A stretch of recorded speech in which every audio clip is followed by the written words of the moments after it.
Hey everyone, I hope everyone's doing great tonight.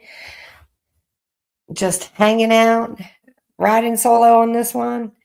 So, the reason why I'm riding solo on this one is because it is a pop up.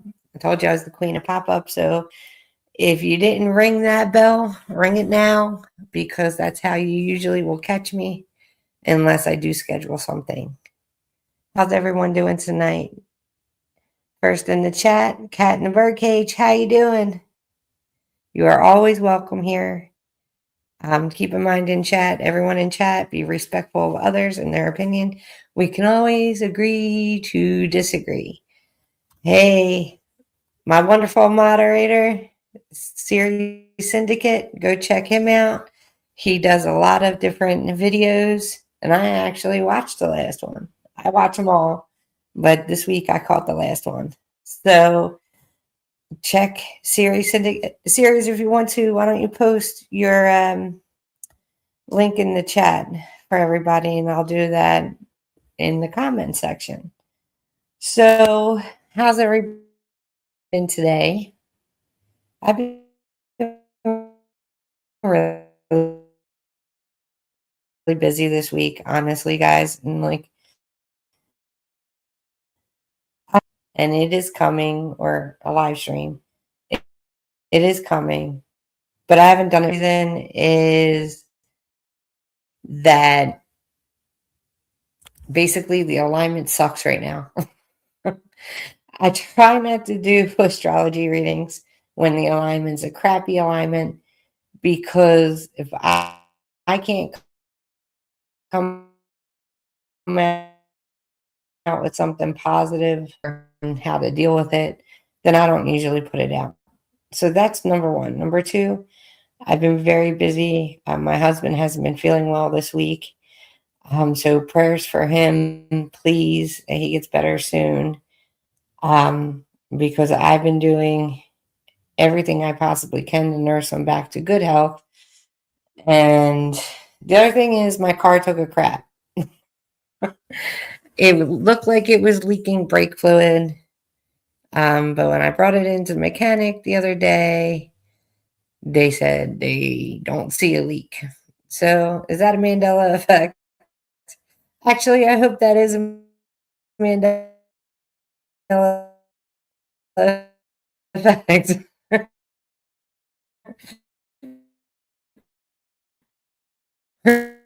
Or we switch some reality. So, if you want a psychic read, I don't do psychic readings often, but if you want a birth chart reading, feel free, email me. Um, and my email should be in the community section. If you can't find it, I will actually do it again, maybe tonight. So, again, riding solo, I have something I want to talk to you guys about.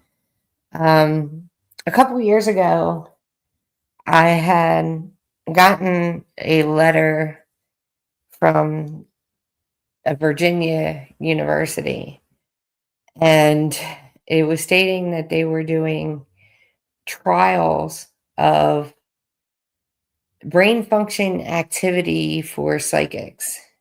So it's a study that they were doing that would measure um, people who have psychic abilities and different abilities like that. So they're trying to see what the brain does for people who have those abilities, which I think it's really cool kind of deal. And I looked into it more and I called them. And the only thing is, I couldn't afford to stay. This was around 2021, 2020 or 2021. I could not afford at the time to stay up there for a week or two in a hotel to do that study. So I decided not to. I kind of wish I would have though, because it sounded like a cool study. So I figured tonight we could talk about the God helmet. And for those of you who don't know about the God helmet, it was an experiment done using using literally like a football helmet, um, to activate parts of the brain to induce psychic visions and different visions of different things. Um,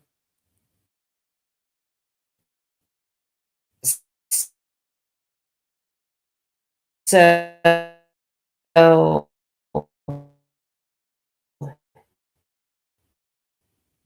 what you do, right? Distracted. But basically, the God helmet is supposed to induce psychic visions or visions of, aliens or even religious apparitions and stuff. I think it's really cool that they are studying what makes things work and what happens during those times when people are having those visions or having different things, and they're actually trying to recreate it. I don't know if that's the best thing though, because I don't believe that everybody can handle it. Not everybody can handle it, but some people can. And I think the ones that do that, that are in that study, would actually have to be measured out. So we have first a podcast from hold on, let me add it to the stage, from Danny Jones in the description.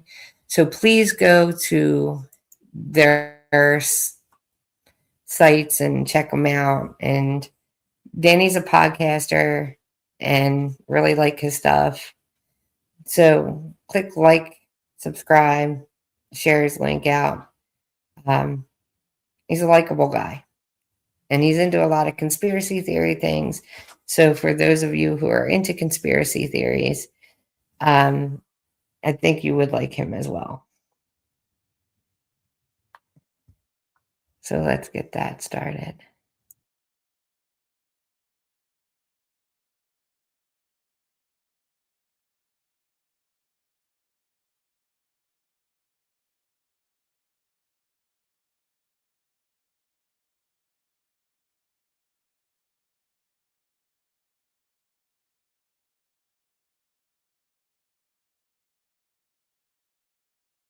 Like basically nullify the Earth's geomagnetic field, Kozyrev mirrors, and the work of Dr. Michael Persinger of how it could affect consciousness. So that tends to be my pet theory, but based on what I've been there and measured that they actually do. When I go on expedition, I bring a magnetometer, infrasound devices, various things to actually measure the quote energy of the place, but in a scientific fashion to see if it would have any biological impact on the mind, on brain function, as we know that magnetic fields do, like our mind-to-mind system. There you go. That pulses a magnetic field around the head and can alter consciousness, like the God helmet. If you've ever heard of the God helmet, Persinger's God helmet. What is the God helmet? Okay, so this is a good one. Dr. Michael Persinger, actually, pull out his research. Yeah. Here's his research. Persinger was a black ops scientist for the longest time. He was working with the Navy, figuring out consciousness, the patterns within the brain that cause things like senses of spirituality, sensed presence, senses of meaning, various things. And he mapped areas of the brain, like the temporal lobes, the hippocampus, that correlate. And if you read some of the titles to those studies, he found things like entanglement. So he was the first person to, I don't know if you ever heard about this, to take a person in Canada and take a person in Spain, and he put these headsets on them, and he flashed a light in the eyes of the person in Canada and picked it up on a brain scan of the person in Spain, proving that they could be entangled. What year was this? Did he do this? It's right in there. Really? I actually have the studies.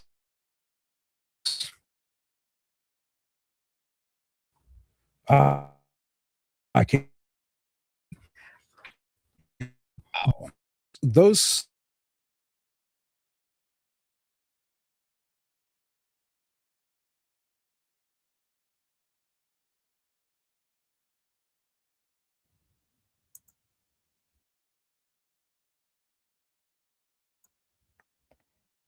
Sorry, we're having StreamYard problems.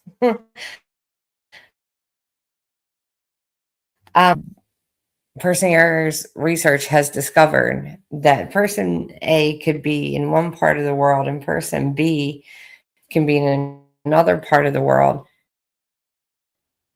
And with both of them wearing the helmets, they can basically, what do they call it? Telepathy. They can put each other's consciousness into each other's brain, like a shared consciousness or a shared quantum entanglement. And in that case, like they can read each other's thoughts and share thoughts, which is kind of creepy in a way if you think about it, but not too creepy. I don't know if I would want to be sharing my thoughts with a complete stranger, but I think it's interesting. Hey, howdy, Creek. So I think it's interesting that, you know, that they have this God helmet and two people wearing it, they can have the same shared conscious ideas. It's like reading into somebody's mind. So let's go. If anyone wants to join the panel, they're more than welcome to. Let me post the link real quick.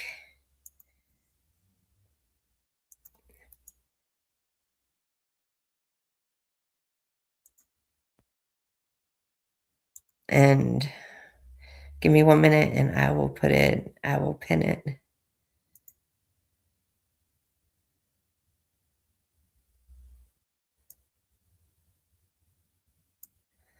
All right, that should be pinned at the top. If it's not, let me know. And I can keep posting it. So if you want to join, come up here and join. Feel free. We're just talking about the God helmet, Persinger's God helmet. We're going to skip this ad and let's go back to see what. Those studies came with a lot of other findings. The God helmet was something he created. I think it was all the way back in the 80s. It started to sense presences, like you're, sitting there in a room, a dark room. It says 2015. 2015. Yeah, well, he's been doing it for he's since passed, unfortunately, but he was doing it for decades. That's crazy. And there's another one in there as well where it's they were sharing the experiences of people playing a video game, and somebody who was an expert at the video game was giving the other person their ability with the video game through entanglement. Consciously or unconsciously? Unconsciously. You put this around. This is the actual device that he was using. This is the God helmet? This is a small version of it, pared down version. Steve can, there it is. There's the God helmet. Motorcycle helmet with a magnetic cylinders. I have seen this. Yeah. And he was making people have all kinds of wondrous spiritual experiences, replicating the brain patterns when they're under those experiences. And this is a very small pared down version of it. You put the halo around your head, turn it on, and it's the same equipment that they were using for the entanglement experiments. So what specifically does that, when you have two people hooked up to that thing, what specifically is happening? Persinger's theory was, you could consider it whatever you want to call it. The morphogenetic field, the Akashic record, whatever. We have names for all this field that we live within, the conscious field, consciousness being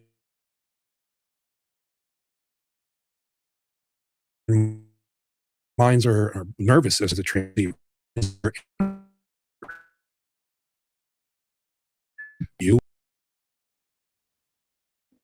Hi for everyone that joined. Hi Creek. Said hi again. How are you doing, hon? How's the grandpa thing going? How's the grandbaby? I hope you're enjoying time with them. And hey, the real Watt, how are you doing? We're talking about the God helmet tonight, or at least for a little while. We can switch subjects. If anybody wants to come up and talk about different things, then I'm going to send the link out. It should be posted at the top, But just in case it's not,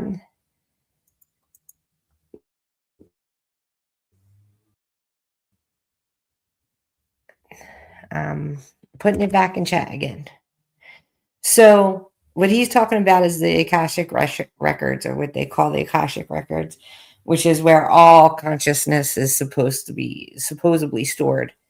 And that God helmet helps you tap into the Akashic records. For those who just joined in, they were just talking about how one person from one end of the world can tap into another person's mind, consciousness, and if they both use that God helmet, which I think is a little creepy in my sense, but cool at the same time. And let's get back to what he was saying. Again, we're listening to Danny Jones' podcast. Really good podcaster. I do suggest you check him out, especially for those who are into conspiracy theories. Ever had physical contact with. We can also do the same for things people have touched. He had somebody he was studying that was able to do that with a picture of somebody. You can also go out and communicate. It's like he had a coming Jesus moment later in his. So this is amplifying the antenna of the human, sort of. It's blocking the signals within the brain that keep you unaware of it, because we always have it. We're always immersed in this, but we have something called a binding frequency in the brain, and if you block that magnetic field over the right hemisphere, kinds of interesting. Oh yeah. How did he find this? He's working for the government for the longest time, and I was about to get to that. He was he kind of had a coming to Jesus moment later in his career, and released it all. He just went, here it is, guys. This is what it all is. This is how you build the equipment. You can go out. He did a talk that I actually put on my YouTube called No More Secrets. What would a world be like if you could remote view, know what the other person was thinking? If so, to keep secrets from one another, what would that civilization look like? That would be ugly. That'd be interesting, wouldn't it? Yeah. I think it'd be fucking ugly. Yeah. I know people like Joe Rogan talk about it all the time, and he thinks it's like a really good thing. Like, he always speculates, like, what would it be like if we could reach other's minds? He seems to think there'd be no deception, there'd be no lies.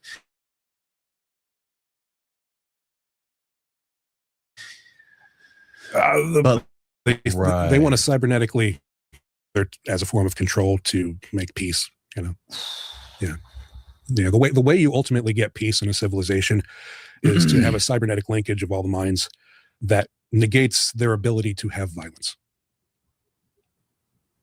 That's fucking terrifying. Okay, we could talk about that too. Here's a changing images of man. That was the Stanford Institute think tank paper published by Ghislaine Maxwell's father that talks all about it. What? Yeah, have fun with that. Do with that what you will. Welcome to Museum Material, kids. This is what I do. No, that was published back when they were doing the review experiments. Robert Maxwell. Yeah, his Pergamum Publisher, Maxwell. Yeah, he funded Stanford research, doing all the remote viewing experiments with Daniel Swan, Pat Price, all those guys, and it talks about that as how to take that and weave it in with a new agey belief system that could ultimately replace all the old belief systems and be used as a tool of control for the new world where everybody's cybernetically linked. They had Joseph Campbell, the mythologist. So those who are unfamiliar with remote viewing, that's kind of like something that you can do within your consciousness or inside you, and you can view somewhere else.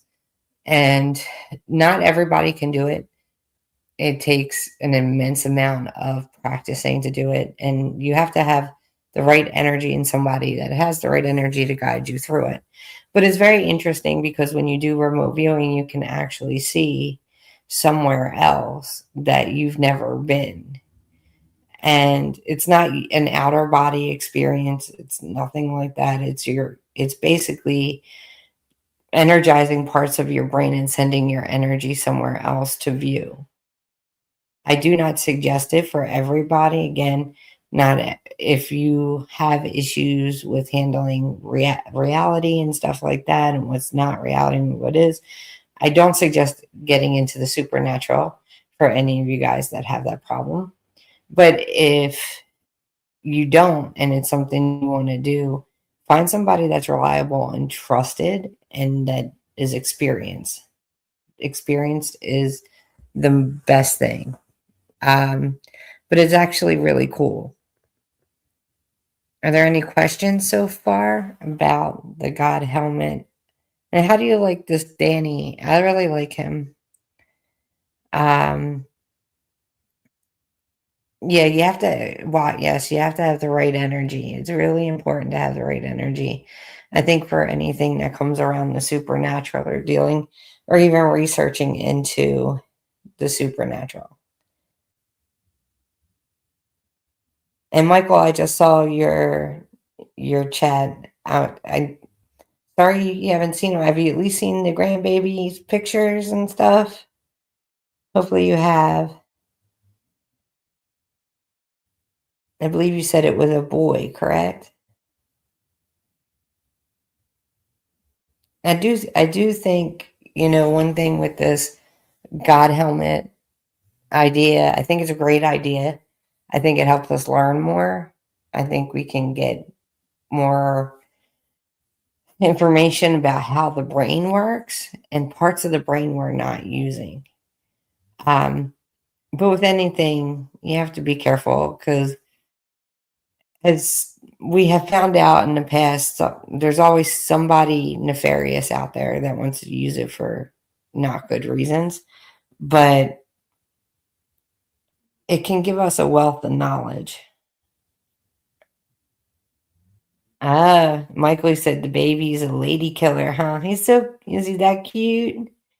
You'll have to send me a picture if you want. I bet they are so happy. Michael's first time grandpa.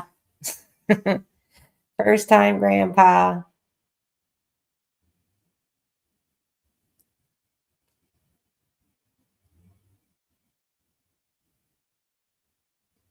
Yeah, Watt, I agree with you. I agree with you completely. Michael, I'll put it down I was going to put it in the comments anyway for anybody who wants to get a hold of me.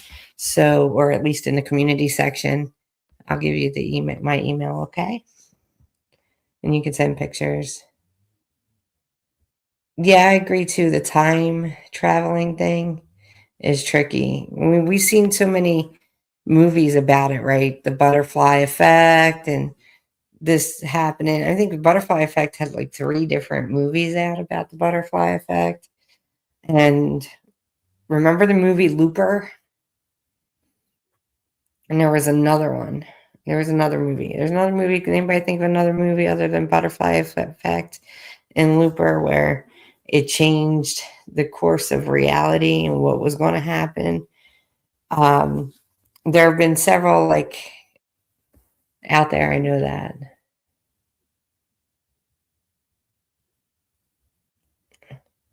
I guess we have people in here that like some time travel stuff. Let's get back to Danny and see what he's saying. Just trying to figure out how to create new mythologies for the world. And that was the blueprint of how to create the new world. I go back to what you said about Graham Hancock, why I kind of fell off with Graham Hancock. I saw a lot of these people that I grew up with in their research weaving in far too closely with that kind of research and realizing, oh shit, that's part of the agenda. Part of the agenda. It seems it, yeah. Giving us a far-flung history we can never possibly completely understand, and it's all going to be mysterious. Everything's meant to be mysterious forever. You're never meant to get any answers to anything. And it's all part of the control mechanism. It goes way back. What a mind fuck, man. Yeah. Holy shit. So you wonder why in my videos, I have different opinions about this.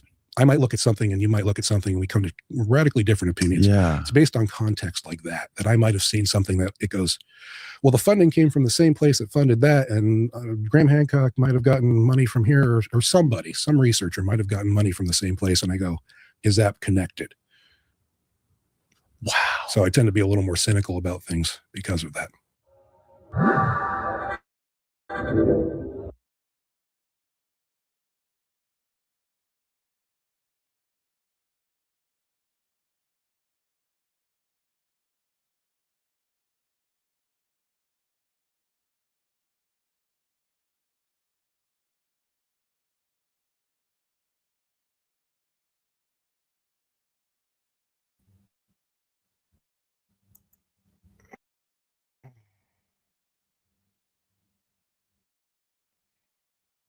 There we go. We had a little difficulty.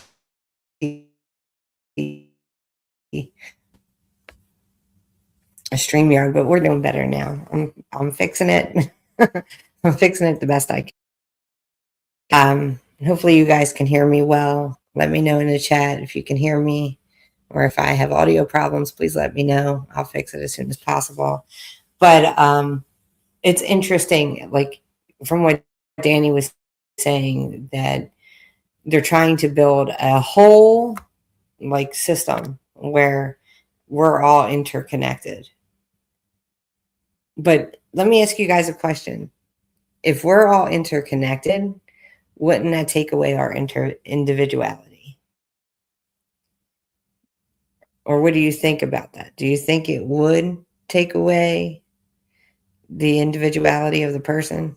If we're all interconnected in a conscious level, I don't think we would be quite personable and be able to have our own ideas that we don't want to share. And if you guys have any thoughts on that, let me know. And we can go to the next video. Let me bring that up. This again just is about the God helmet and the research behind it kind of deal. Let me make sure this is the right one.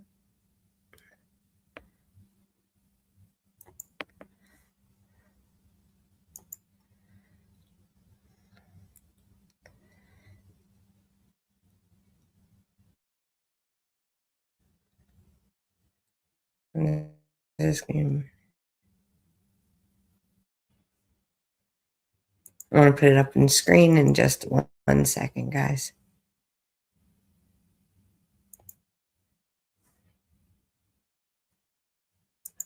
Let me see if I can make this one larger and get rid of that. There we go. Yay! All right. So this is more of the God helmet. And I actually have a video of someone who's experienced the God helmet too. So we'll share that in just a little bit. And of course, I have Telos. Everybody knows I do like my Telos. So, and his is about egos. So let's get ability to access information at a distance be trained. And the answer is yes, it is, and we've trained it. One such person is Ingo Swann.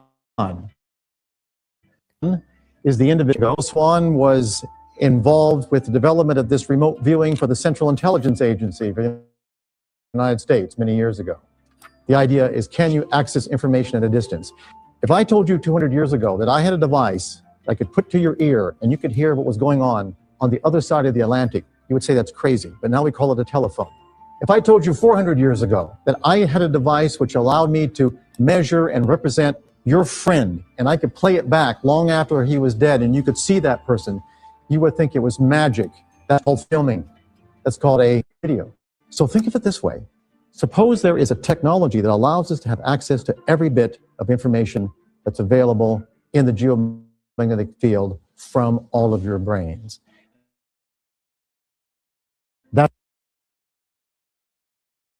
That's what he did. So this is what you've probably seen on many occasions, but if I out there, what it would look like. Those flashing So what? I do agree in being yourself in a world that they're, trying to make everybody like a carbon copy of everybody, right? Is an accomplishment in itself. But can you imagine what it would be like if we're all consciously connected? Like that would be just crazy. That how do you keep your individuality when somebody can actually read your mind?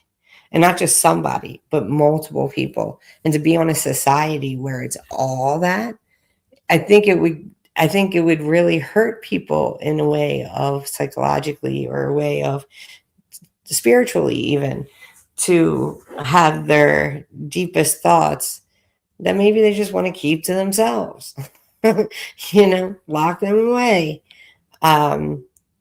Intrusive thoughts or even just daydreams, or even if they like somebody and they don't want somebody else to know, like to have that shared throughout the whole community. I think it would be too much. I do. I think it would be too much for some people to handle.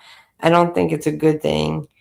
It's cool to try to figure stuff out, but I do think really we need our individuality as well.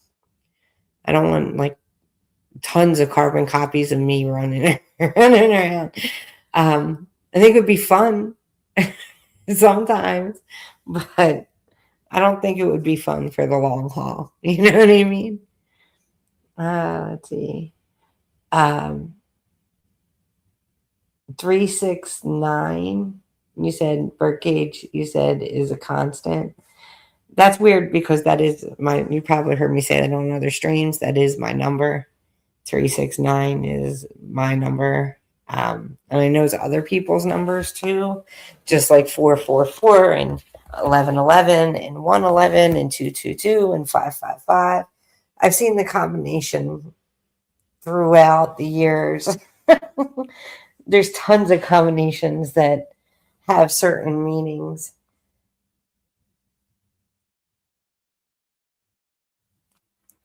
So it's different subjects. We're not really stuck on one in particularly.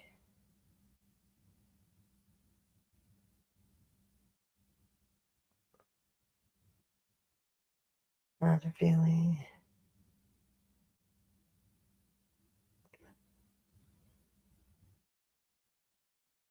So what you're saying, the movie Equilibrium comes to mind. Okay. I don't know if I've seen that one. Who plays in that? Or when did it come out? Or I guess that's sci-fi, huh? Is it sci-fi?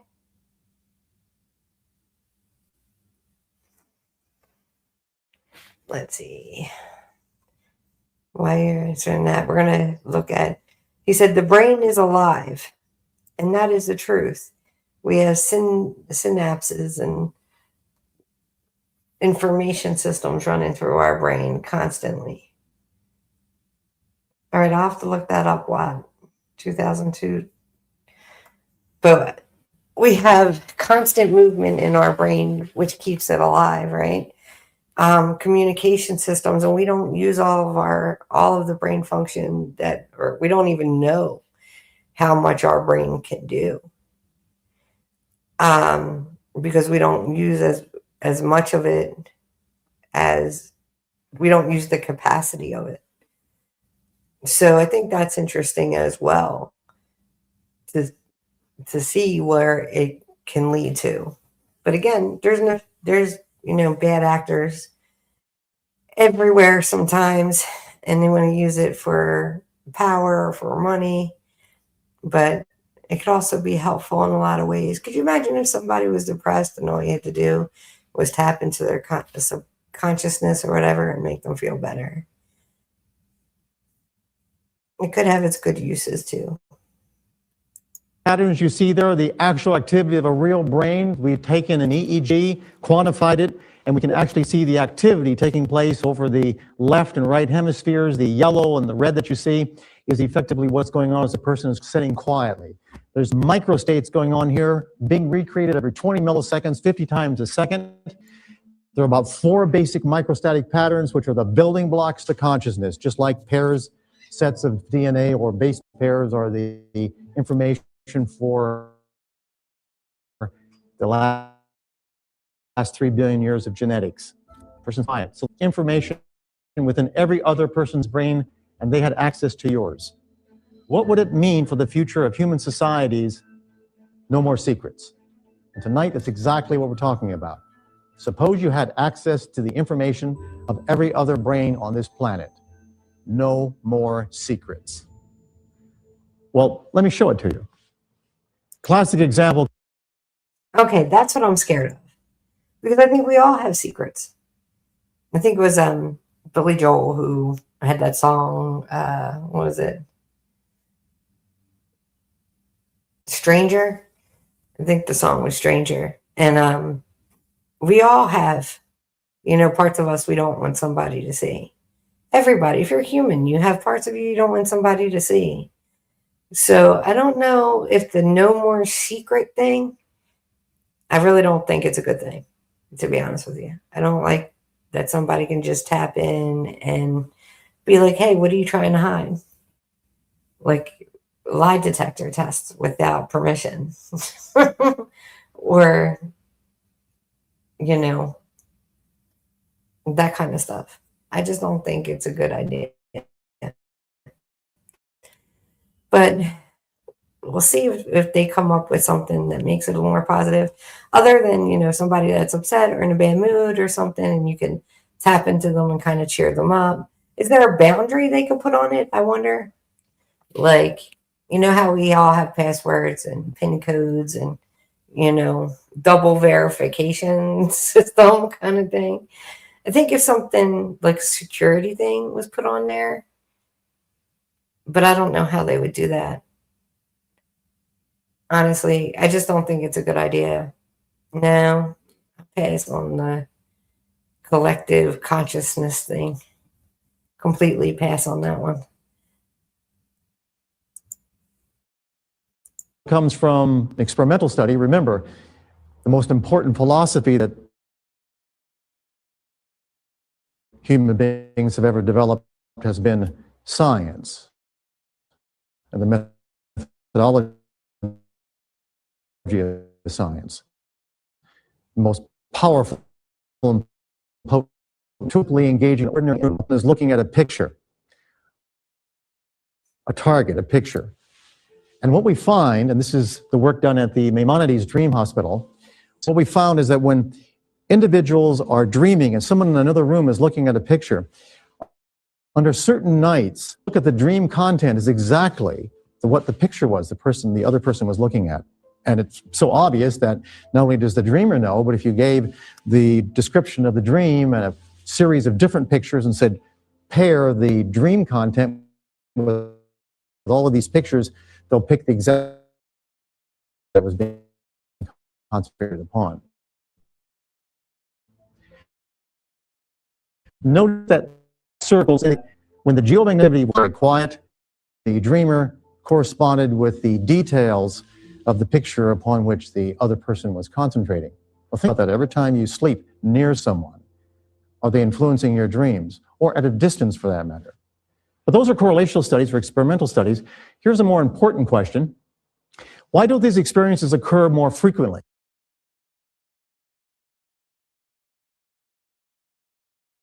When you help families find the right fridge every day, you learn what actually counts. Big family? Why don't these experiences occur more frequently? Or is your brain more like a television remote that is randomly changing channels and ever so often overlaps with the source? What would happen if a procedure was developed that allowed direct access to whole information, to all of it? All right? Suppose there was a technology, and that's what we're talking about tonight.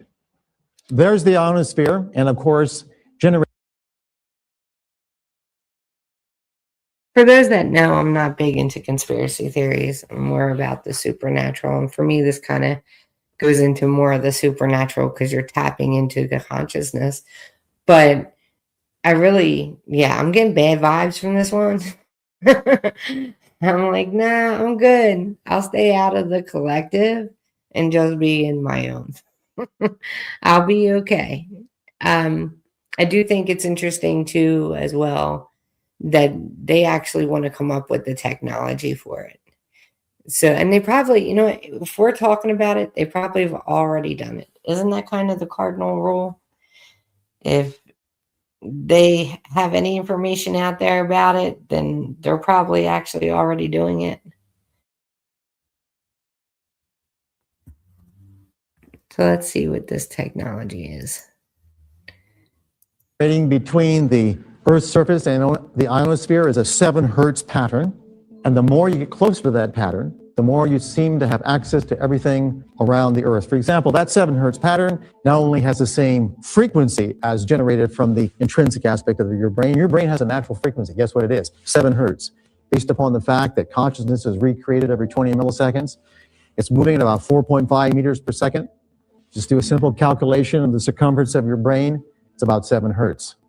And the intensities of both the magnetic and the electrical components for both this and your brain are identical, capable of resonance, and seems to be something fundamental. Now, the 7 hertz is tied to something called the hippocampus, the gateway to memory. And if you access that, you access all the information that's being consolidated in your experience. Remember, your memories are nothing more than synaptic patterns. That's all they really are. And the gateway to that is the hippocampus. If I'm right about this too, the hippocampus is I don't know if it's part of the group, but it's by the pineal gland. And the pineal gland is what they call the third eye. So those who have supernatural abilities, said to come from the ancients say that it's from the third eye, the pineal gland. I just wanted to point that out. But the hippocampus is a part of memory, and it's where your memory is shared, stored, and other. The most intense phenomena were these: when another person in another room is looking at a target and at the same time as the second person is sharing the same magnetic field, the accuracy becomes greater. So in other words, if you have one person here, you generate a condition that produces the same kind of magnetic field that influences the brain at the consciousness recreation pattern. What you find, if whatever that person's looking at, the other person can actually draw accurately. Can the average person access distant information? At Laurentian University, we developed a technology by producing a device whereby the same complex magnetic fields are shared by 2 people separated at a distance. When that happens, the 2 brains become one. Okay? So here we have the actual technology. That's what we call the octopus. It's basically 8 solenoids that produce a accelerating configuration, a second derivative magnetic field. There's what it looks like. There's a person in one room. All right, with the octopus, there's a person in the other. Remember, the whole point is to have a technology which allows access to every bit of information that every brain on this planet has. What's your question, Watt? Let me look. Hold on. I think with that, he's basically saying, oh, you're talking about our brain. Yeah, it's the same as the Schumann resonance, which I just learned about not too long ago with my co-host, Mud Rabbit. And she talks about that a lot. And from what I understand, that is, and correct me, Kat, if I'm wrong, but it's basically like the Earth's biorhythms.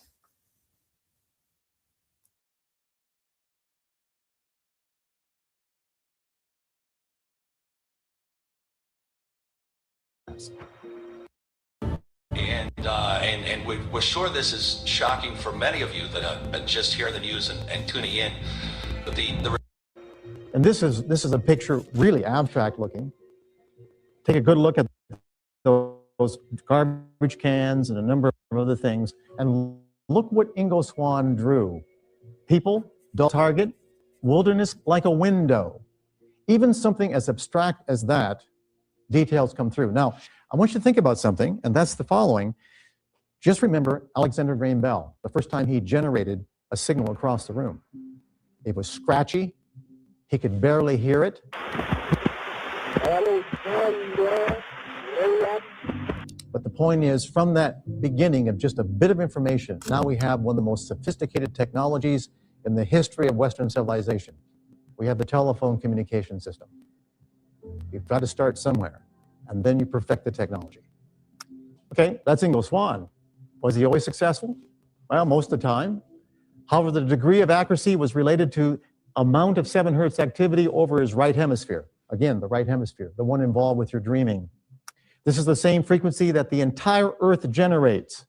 His accuracy was less when there were geomagnetic storms and the Earth's magnetic field was disturbed. So if the magnetic field was disturbed, he lost the ability. When you lost the connection, you lost the ability. For example, there's an actual EEG. Back in the days, we only had 3 channels. Okay, notice the red arrows. Those are 7 hertz. This is a unique pattern. You don't find it very often. And the number of these patterns were directly related to how accurate he was. So in other words, the more he showed that activity over the occipital right hemisphere, the more accurate he was in terms of the information at a distance. Here we have an I find example, that of course. interesting because when it says there are certain times when I have more stronger abilities than others. So when I pick and choose when I do readings and stuff like that, I wonder if that has to do with the Earth's magnetic force, because he said that the guy wasn't able to do it when the Earth's magnetic force was disturbed. So I wonder if it has something to do with people's ability, psychic ability, medium ability, whatever supernatural ability that the person may have, if they have any at all, and if that's because of the Earth's magnetic force. That's just interesting. That's something I never thought of before, honestly. From the sun to the Earth, there's the Earth's magnetic field. And of course, when there's a magnetic storm, you can see that you get marked perturbation and the connections are lost. And we're not the only species like this. For example, fish very often communicate with electrical signals, magnetic signals they generate. Thunderstorms will interfere with that connection, like having massive noise, and their behaviors are distorted. So we're not the only species. Are we all connected? And the answer is yes. We are all immersed in the Earth's magnetic field. The human species is about 7 billion conductive brains, all sharing this field. Think of 7 billion wires, all immersed in the Earth's magnetic field. This field contains enough energy to store the experience of every human being who has ever lived. All the information of every human brain that's ever lived has the potential to be stored in the Earth's magnetic field with lots of energy left over. There's the Earth's magnetic field. You've seen it on many occasions. In fact, the strength of the magnetic field induced in every brain, right now you're being induced, put it this way, you are immersed in the Earth's magnetic field, is penetrating. Again, for those of you who don't know, I do have to keep stopping it periodically so I don't get a copyright. But also, I do want to say, we do share the Earth's magnetic field, but that doesn't mean we're all like on the same thought pattern, right? We do have our individuality, which I think they're trying to upgrade that technology to have more like-minded societies.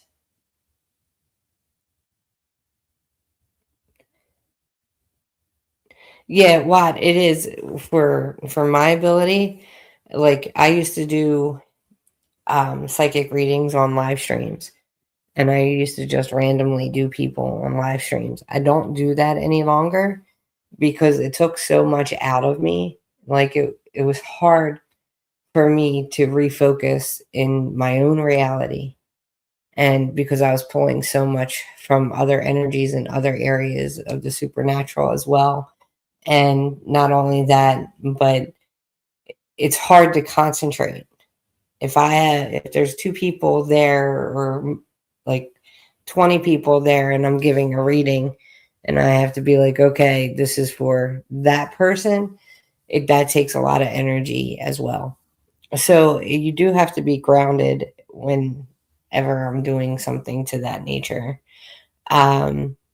Same thing with birth chart readings. I usually do them by myself. And then once I have all the information, I go and explain it to someone, to whoever I'm doing it for. I do both of those for free. I'm not in it for money.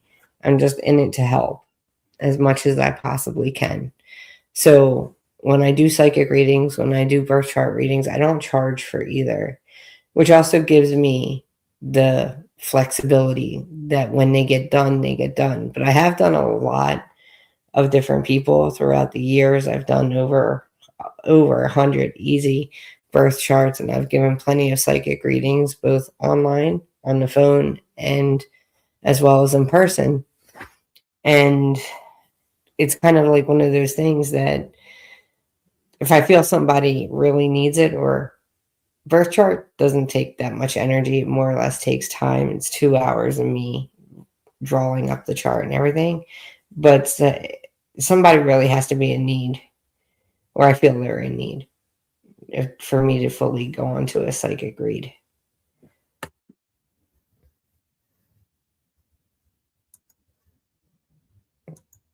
Through your brain, through your body.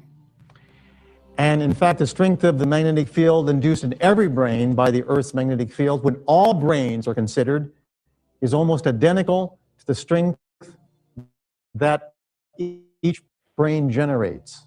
Your brain generates in order of about a picotesla, which is about a trillionth of a Tesla, much weaker than the Earth's magnetic field. But that's the operational intensity. But what does it mean? It means simply this: such convergence produces the possibility of a human hologram.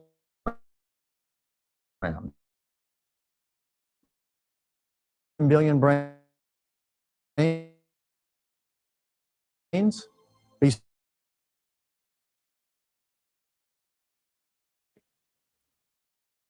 Fuse into all other brains on this planet would be about 10 minutes. And it would recur primarily during dreams or during altered states when the right hemisphere is dominant. This is an example of a geomagnetic pattern. You can see the perturbations. This is a reactive kind of night, a geomagnetically active kind of period. You're looking at various components here. On the other hand, on quiet nights, which is the next one, you can see the difference. In other words, when it's quiet, when it's geomagnetically quiet, the connections between all 7 billion brains have greater possibility. When there's more perturbation, it's like having more noise in the system. Very weak effects, but very strong and emotionally significant impact. Is there evidence of information transfer? We are now measuring photon emission from the human brain. That's how we think it's working. And you can see, if we take you, for example, and we ask you to sit down inside of a quiet room, and on the left hemisphere, the left side of the brain, right hemisphere, right side of the brain, notice that when a person is simply relaxing and just thinking about casual thoughts, on the other hand, if on the focus, you say, okay, now I want you to think of white light. Just think of white light. That's all you have to do. Notice the left hemisphere doesn't do anything. The right hemisphere, if you're relaxing, doesn't differ.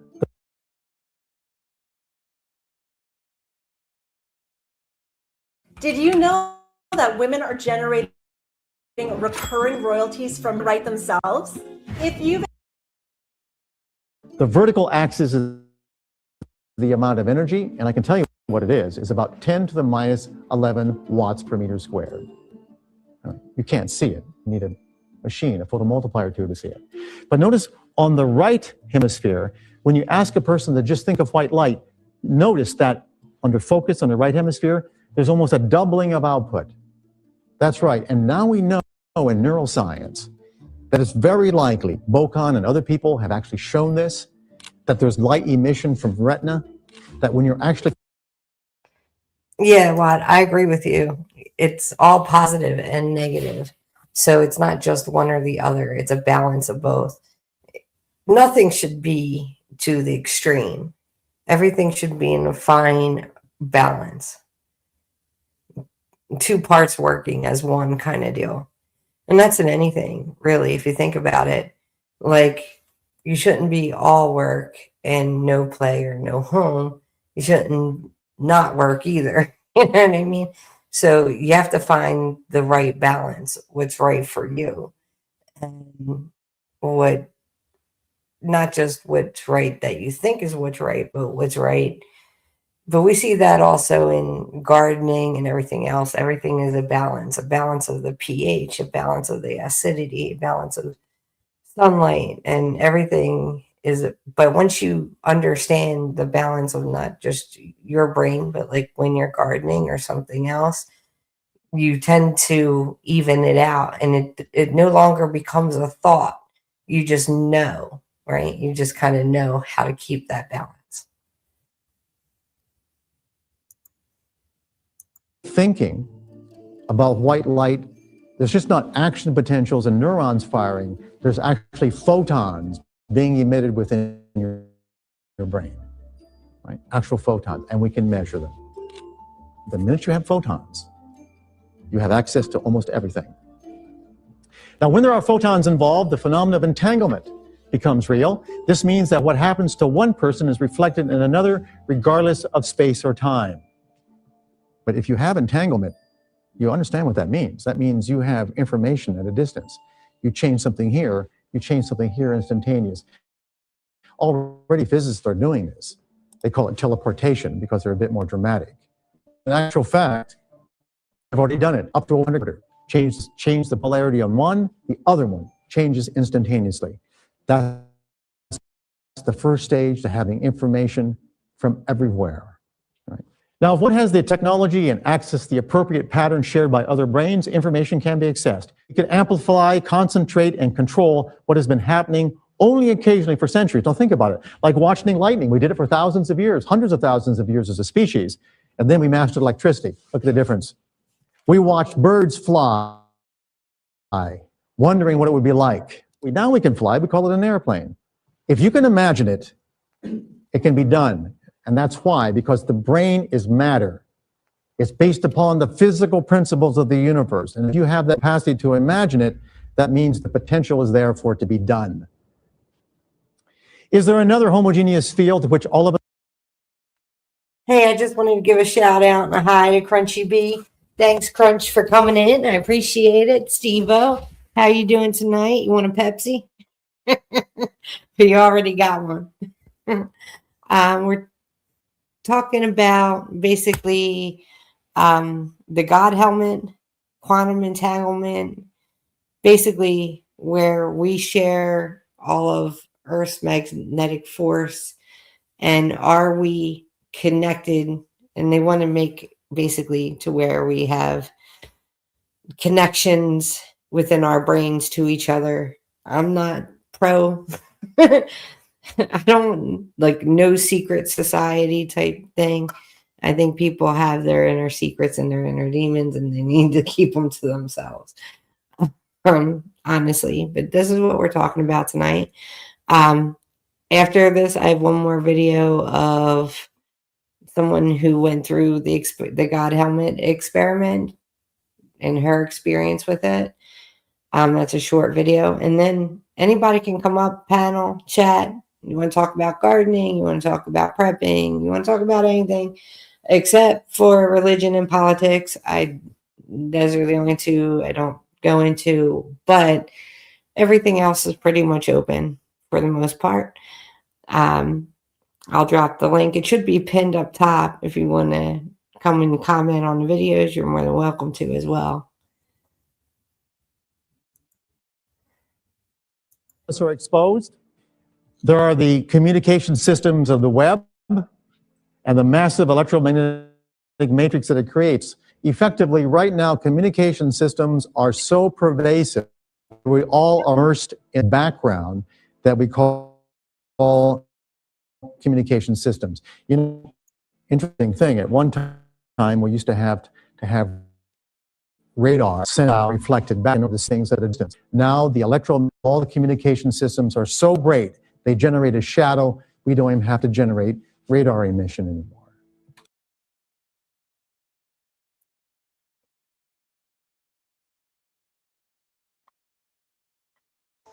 Walking makes Sorry, you old. ads. Tai Chi makes you young. Within the shadow, quite literally, of a massive electromagnetic field generated by communication systems, which means we're immersed, all of us, in a homogeneous secondary field called the communication system, called the modern technology. And much of it is pulsed, very much within the range of the brain. So I ask you this question: what would it mean if you and everyone else had access to the information of every other brain on this planet? First of all, knowledge is the ultimate power. And as you know, revolutions occur when about 50%, and this is historical, when about 50% of the population.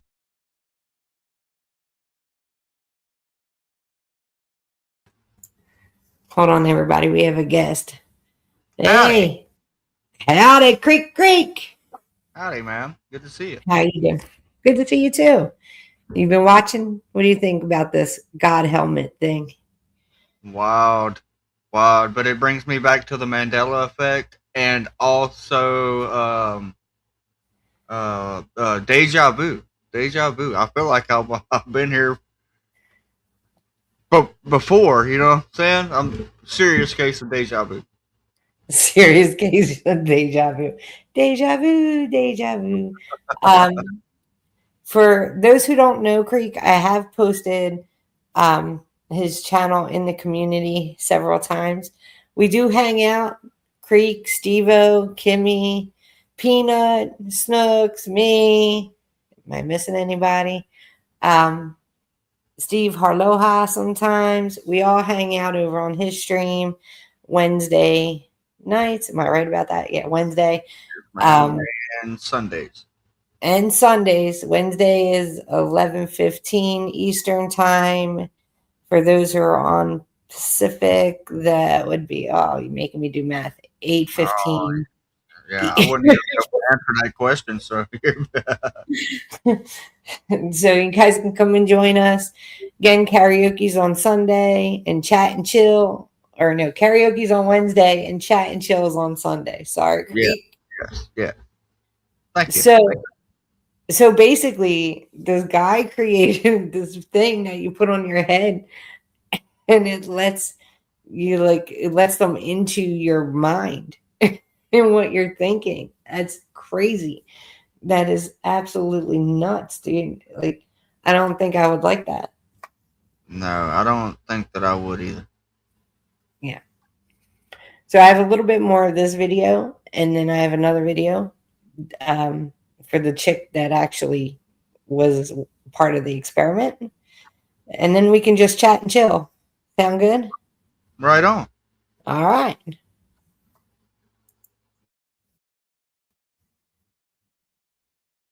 Becomes educated, that's when you have revolutions, historically.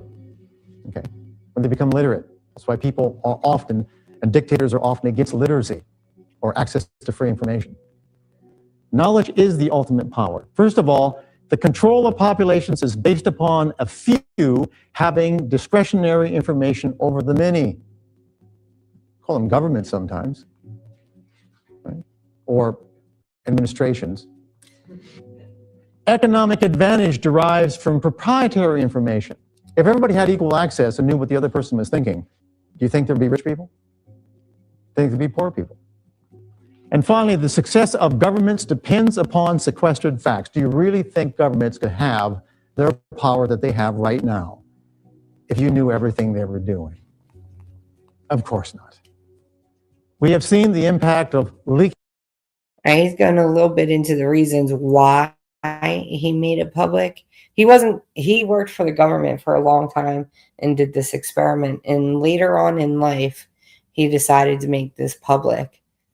And although I think it's a cool idea, it'd be fun to play around with, I don't think it should be like the thing we rely on. As he said, like he's talking about shared information. Like there wouldn't be rich people or poor people if we all knew the same thing.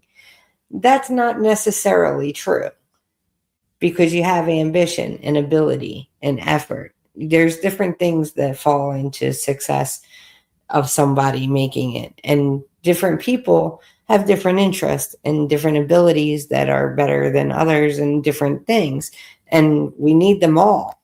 So we need that mechanic. I need that mechanic that's working on my car right now. I need that mechanic. But am I going to go do the mechanic's job even if I had the mechanical information? Not necessarily, right? So maybe not as good as he does it. So we have to keep that in mind too, because he's just going through the reasons why he basically made this information public. I'm going to go to the other video.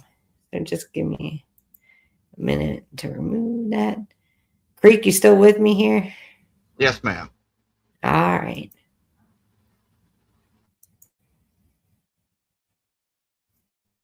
Oh, wrong one. This is not it. All right. This might be it. All right. And this is the chick, like I said, just the chick that went through the experiment and stuff like that. And her, I guess, experience with it. Very short video, not long. I'm going to bring that up. Oh, we got Steve-O. I went to bring up the video. I brought up Steve-O. Hey, Steve-O. I was hitting to bring the video up, and I'm like, oh, I brought up Steve-O. Hi, guys. I'm your video. All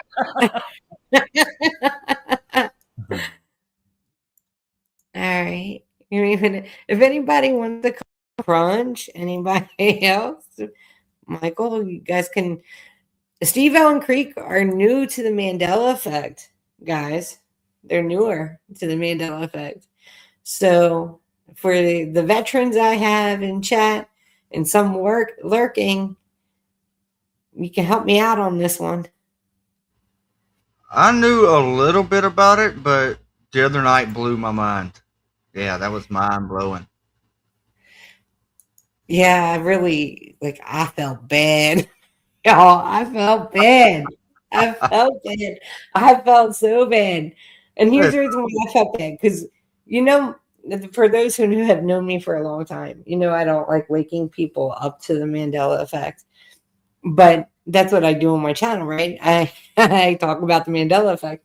So Creek had asked me about, and Steve-O too had asked me about the Mandela effect, and I was going through some of the ones I thought were the easier ones to understand, and I think they were a little mind blown, just a little bit. Wild stuff. So yeah, some of it it is wild stuff. Some of it I was aware of, but yeah, some of it was No, how could they change history like that? But yeah, it's history. It's different things. I'm hoping to have an interview soon with someone I've known for a very long time. Her name's Moonbeam, and I'm working stuff out and everything. And she does a lot of the Bible changes. She is aware of them. We have talked a lot. I've known her for about 9-10 years now.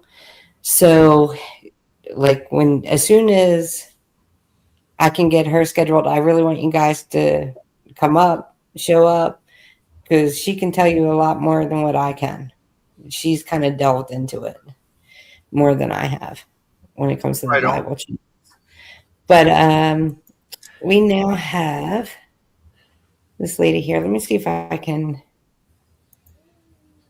It didn't go all full screen, so I couldn't do anything. So that's good. And let's hear what she has to say. I've had some weird experiences. I've had out-of-body experiences, lucid dreams, visions. I've taken loads of different drugs. I've had some interesting experiences. But the weirdest I've ever had, Michael Persinger. He does experiments on the brain. What he does is to put a rapidly fluctuating magnetic field across the temporal lobes of the brain. He puts on his subjects a kind of like modified motorcycle helmet thing with solenoids in the side to produce these fields. And he claims that he can actually produce different kinds of experience by varying the field, the pattern of changes in this field across your head.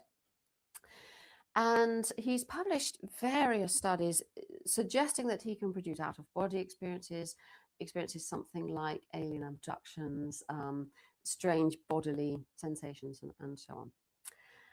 And how I got involved in this was that I was asked by the BBC to present a Horizon program on alien abductions. And this was wonderful. I went around the States and met lots of people who absolutely convinced they've been abducted by aliens. You know, that the little 4-foot-high things have come down through the ceiling and taken them to spaceships and what have you. And what I was trying to do in the program was explore the possibility that maybe some of these are really sleep paralysis, a strange state that happens on the borders of sleep, or maybe some of them are odd effects going on in the temporal lobes. So one of the things we did for the program was to go and visit Michael Persinger in Canada, and I was put into this box, you know, where it all happens. So they put me on this lovely, lying back in this nice chair, put the motorcycle helmet on, say nice soothing words, shut the great huge fat door. It's totally soundproof, completely silent room, you know, and I'm lying there, complete silence, and, you know, I have to talk and say what's happening to me for the TV. Well, I have been in situations like that without the motorcycle helmet. I've often been, you know, in sensory deprivation, in Ganzfeld, where you have ping pong balls on the eyes and white noise. So this is a familiar situation to me. And what happened was not familiar at all. There I was, lying there. And really nothing much happened, slight drifty feelings, like I would expect. And then suddenly I pulled right up the wall as though it had sort of like stretched, you know, and then it went back again. And then it was as good as my shoulders and was like pulling my shoulders as though it was pulling me up. So I simultaneously knew that I was still lying down on this thing and yet felt that I was sitting up. So nothing, I was lying there, just drifty, you know, feelings. A bit as though I might be on the verge of having an out-of-body experience, but it never really happened. That sort of a feeling. And then suddenly I was angry. Really bizarre. It was just, I was furiously, do you know how sometimes you get angry? You just really, you know, so mad. That sort of feeling, suddenly, there wasn't anything to be angry about, you know, and then it was gone. And, you know, okay. And then suddenly I was really frightened in the same kind of, I don't know what I was frightened of. Just this awful fear, like creepy, skin crawling, horrible fear came over me and went away again. And these experiences were so powerful that the thought I was left with really was this. I knew I had this motorcycle helmet on. You know, I could say, oh, well, you know, this is because of the motorcycle helmet. But what if you had those experiences without a motorcycle helmet? For example, you might have them on the borders of sleep because strange things do happen there. No wonder people think they're getting abducted by aliens. I mean, if you have this terribly strong sensation of being pulled by something, and then, you know, so that on the one hand, it made me think about alien abductions and helped me very much in understanding how one might be utterly convinced, even though I think there really are no aliens coming to get you. But the second thing made me actually quite worried was, what if you could do this at a distance? I mean, what if you could have these installed in a room and people would go in the room and this would happen to their brain? Because they wouldn't, if you didn't know it was there, you wouldn't be able to say, oh, it's just a motorcycle helmet, you know. You'd think you're going mad. You really would think you're going mad. Or you'd become terribly angry and do some harm, you know, whatever. And the kind of moral aspects of this really began to bother me. I came out of the box, you know, did the TV stuff and what have you. And I wanted to go to the loo. And I went off and I found I was really disorientated. I mean, I'm normally very good at directions. And I found I was like, where am I? Really very, very odd. I felt very strange for a couple of hours. And I said to Persinger, how long do you keep people here afterwards? And when do you let them drive again? You know, he said, oh, anytime they like. I was like, because there's no way I should have been driving after that. In fact, I shouldn't be allowed to walk around on my own. I was really, you know. So I was left with many, many questions. I suppose above all the thought, yes, we know that experience is related to brain function, but to have that dramatic experience, really shows it. I'm not in charge of what goes on here. These things can really affect me this way. But secondly, a lot of kind of moral questions in my mind about the potential of this. Since then, as far as I know, other people haven't done it, and I've seen no hint of this potentially peculiar technology being used. But I can't help wondering whether someday it might.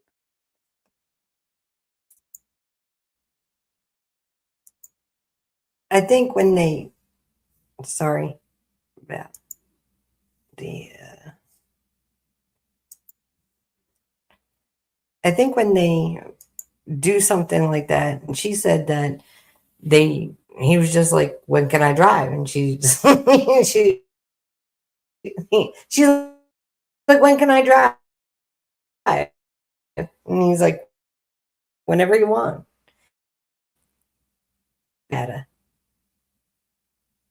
You know what I mean? Like, I don't think that they were concerned with her. Let me know if you all can hear me.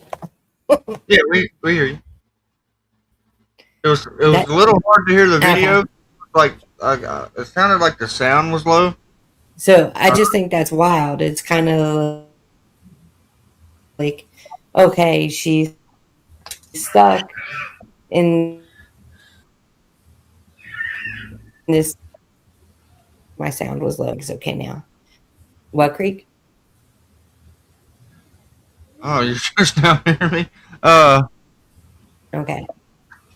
Her, didn't hear you. Like, at first, like, the volume on the video was, like, kind of low. Like, I could hear, I heard.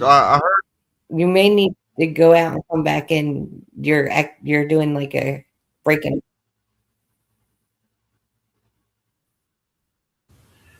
I think your mic's breaking up.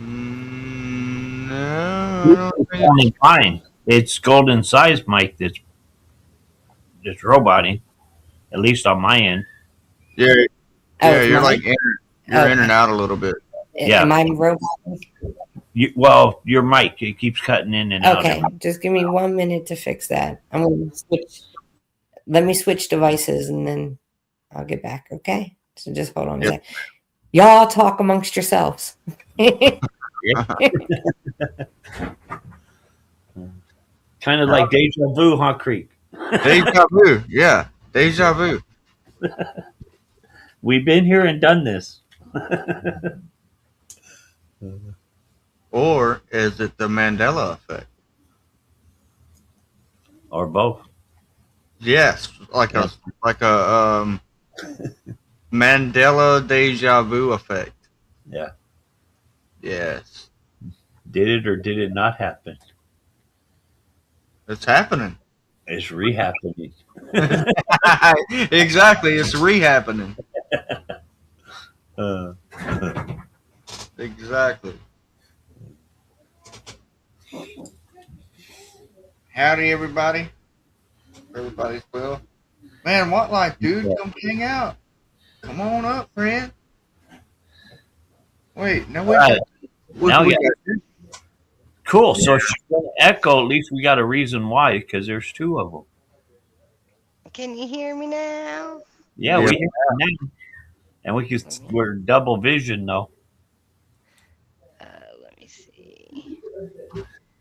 There we go. There we go. There we go. All right. All right. Felt like my devices works. I felt like my beard was spiked for a second. Maybe it was. I don't know. Sometimes the computer goes very well, and then sometimes it just craps. Yep. With StreamYard, I don't know what the hell's going on with it. StreamYard's been a little wonky here lately. Has it been? Yes. It's like sometimes it's okay, and then sometimes it's like I was fine. Say sometimes it's a good, sometimes it's a shit. Sometimes really good, sometimes really shit. So how was your all day today, Steve-O Creek? My days are always off. Your days are always off. I had to work today, but it was actually kind of miserable. Our AC went out in the kitchen, and mind you, Oh there's dear 3 God. fryers and a humongous convection oven, and yeah, Yeah. it was not enjoyable in there. And No. he's down there in the swampland. Yeah. Humidity. What's your temperature down there, Creek? Right now it's 71. That ain't too bad. What Nah, was it earlier today? it was up in the 80s. Oh shit. But he's working in the kitchen. Yeah, so the heat from the kitchen and then the heat outside. No it. Oh hell no. Yeah, and Hell no. I'm spoiled on having a AC in the kitchen and everything. You know, I'm pretty used to having AC in there, and yeah, no, that and it was busy as all get out. It was pretty busy, but I didn't get off till like 8:30, 8:40, and usually I'm off right at 7:30, something like that. Oh, okay. It was pretty busy today. Wow. By the time I walked out, sweating my poor little Creek Squad self out, and sat down in my truck, my poor legs was like, thank you, Creek, thank you. Yeah. How was your day? My day was okay, except for the mechanic said the car's not leaking anything. And he put brake fluid in it, and he said there's nothing wrong with it. So I'm like, that's a good thing, but why do I have a whole bunch of liquid on my driveway from underneath? So he said he's going to look at it a little bit more. Well, let And me ask you this. So, whenever you do have liquid in your driveway, are you running your AC? no, it doesn't. The AC doesn't work in it. No, I tried to get the AC fixed before, and they replaced the AC lines, but I guess it's the compressor, and because it's an old vehicle, I'm not gonna. Let me bring Watt up. Watt's been waiting in backstage. Right on. Hey, Watt. Hey, what? Greetings, y'all. What's up, friend? Good to hear y'all. Good to see you. Thank you for coming on. So, what'd you think about the God helmet? Oh, I find stuff like that interesting. Even though, of course, like most of these things, I find it interesting. But I mean, of course, I don't completely understand it. You know, I guess I can understand and the general basics of it, you know. But I mean, it always reminds me of something I seen maybe as a kid or like a movie, like the Professor X when he put on the Cerebro helmet, you know, and he could see everybody around the world and see what they were thinking and hear them. You know, I don't know if y'all familiar with that. Yeah, X-Men definitely. I'm definitely an X-Men fan. So, it's kind of like it. I think that's kind of where they came up with the idea. Because this has been in the works since like the 50s or 60s.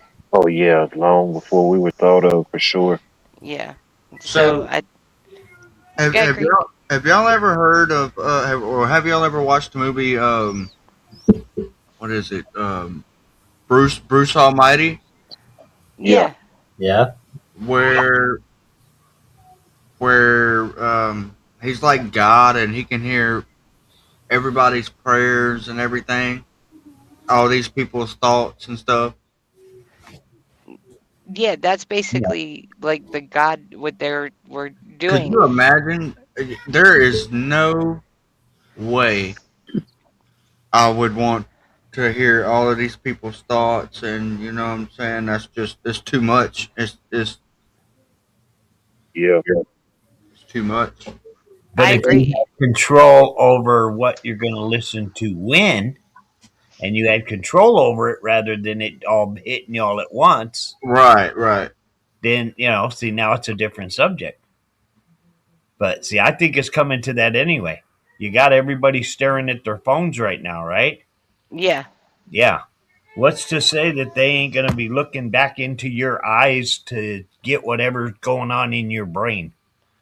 Because they got you staring at a device all day long. Well, that True. device now can be set to freaking, pick your brain. Look through your eyeballs and get into your brain on what's going on in your mind. That's what this electronic device is doing to everybody. And It's funny how the name is device, but it keeps you more viced than anything, you know? Right. Well, that is, I play a lot of Telos, which has a lot of videos on that. Like, how are we more connected than we've ever been as far as being able to reach people? But at the same time, we're not connected because we're always staring at our phones. You know what I'm saying? So we have the ability to connect to more people than we ever have, ever in history. But we're less, like, we're more to ourselves. Does that make sense? It doesn't. Oh, definitely. In a world of instant connectivity and social media, people are less connected and less social than ever.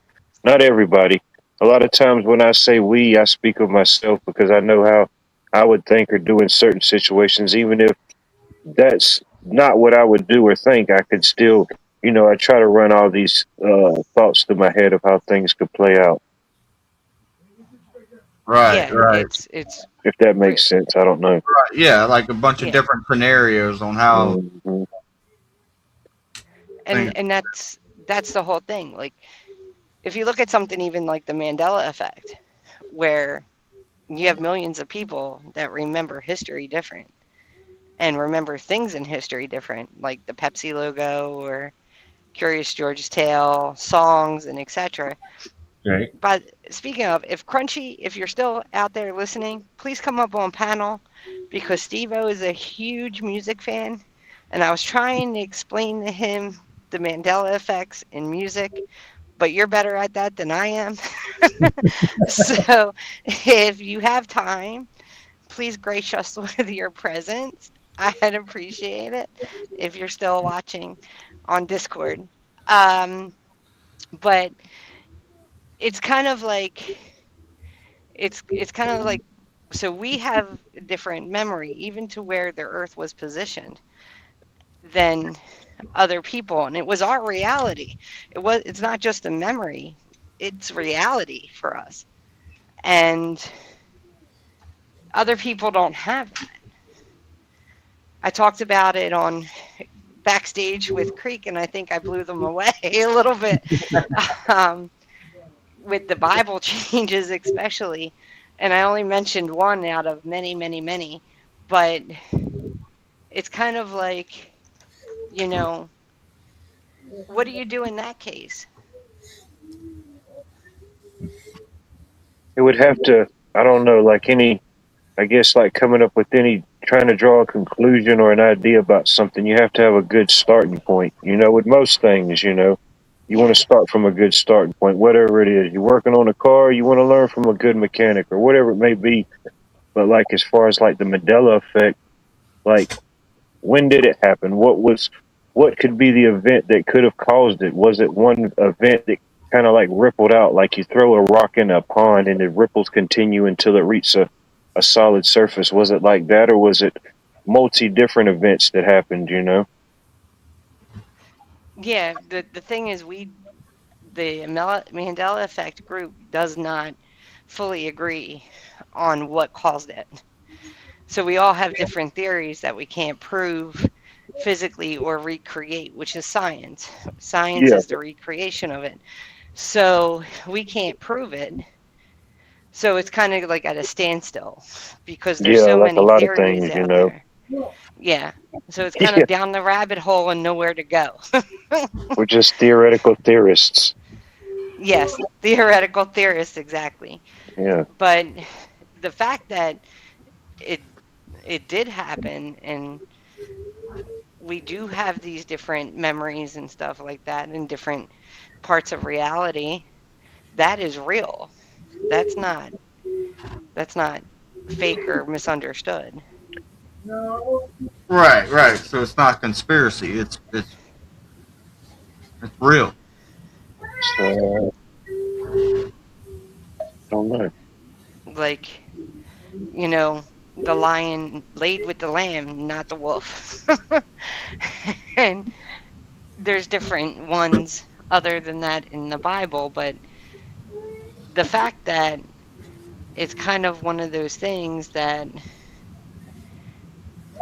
we can't really prove a lot of them. We can prove some of them.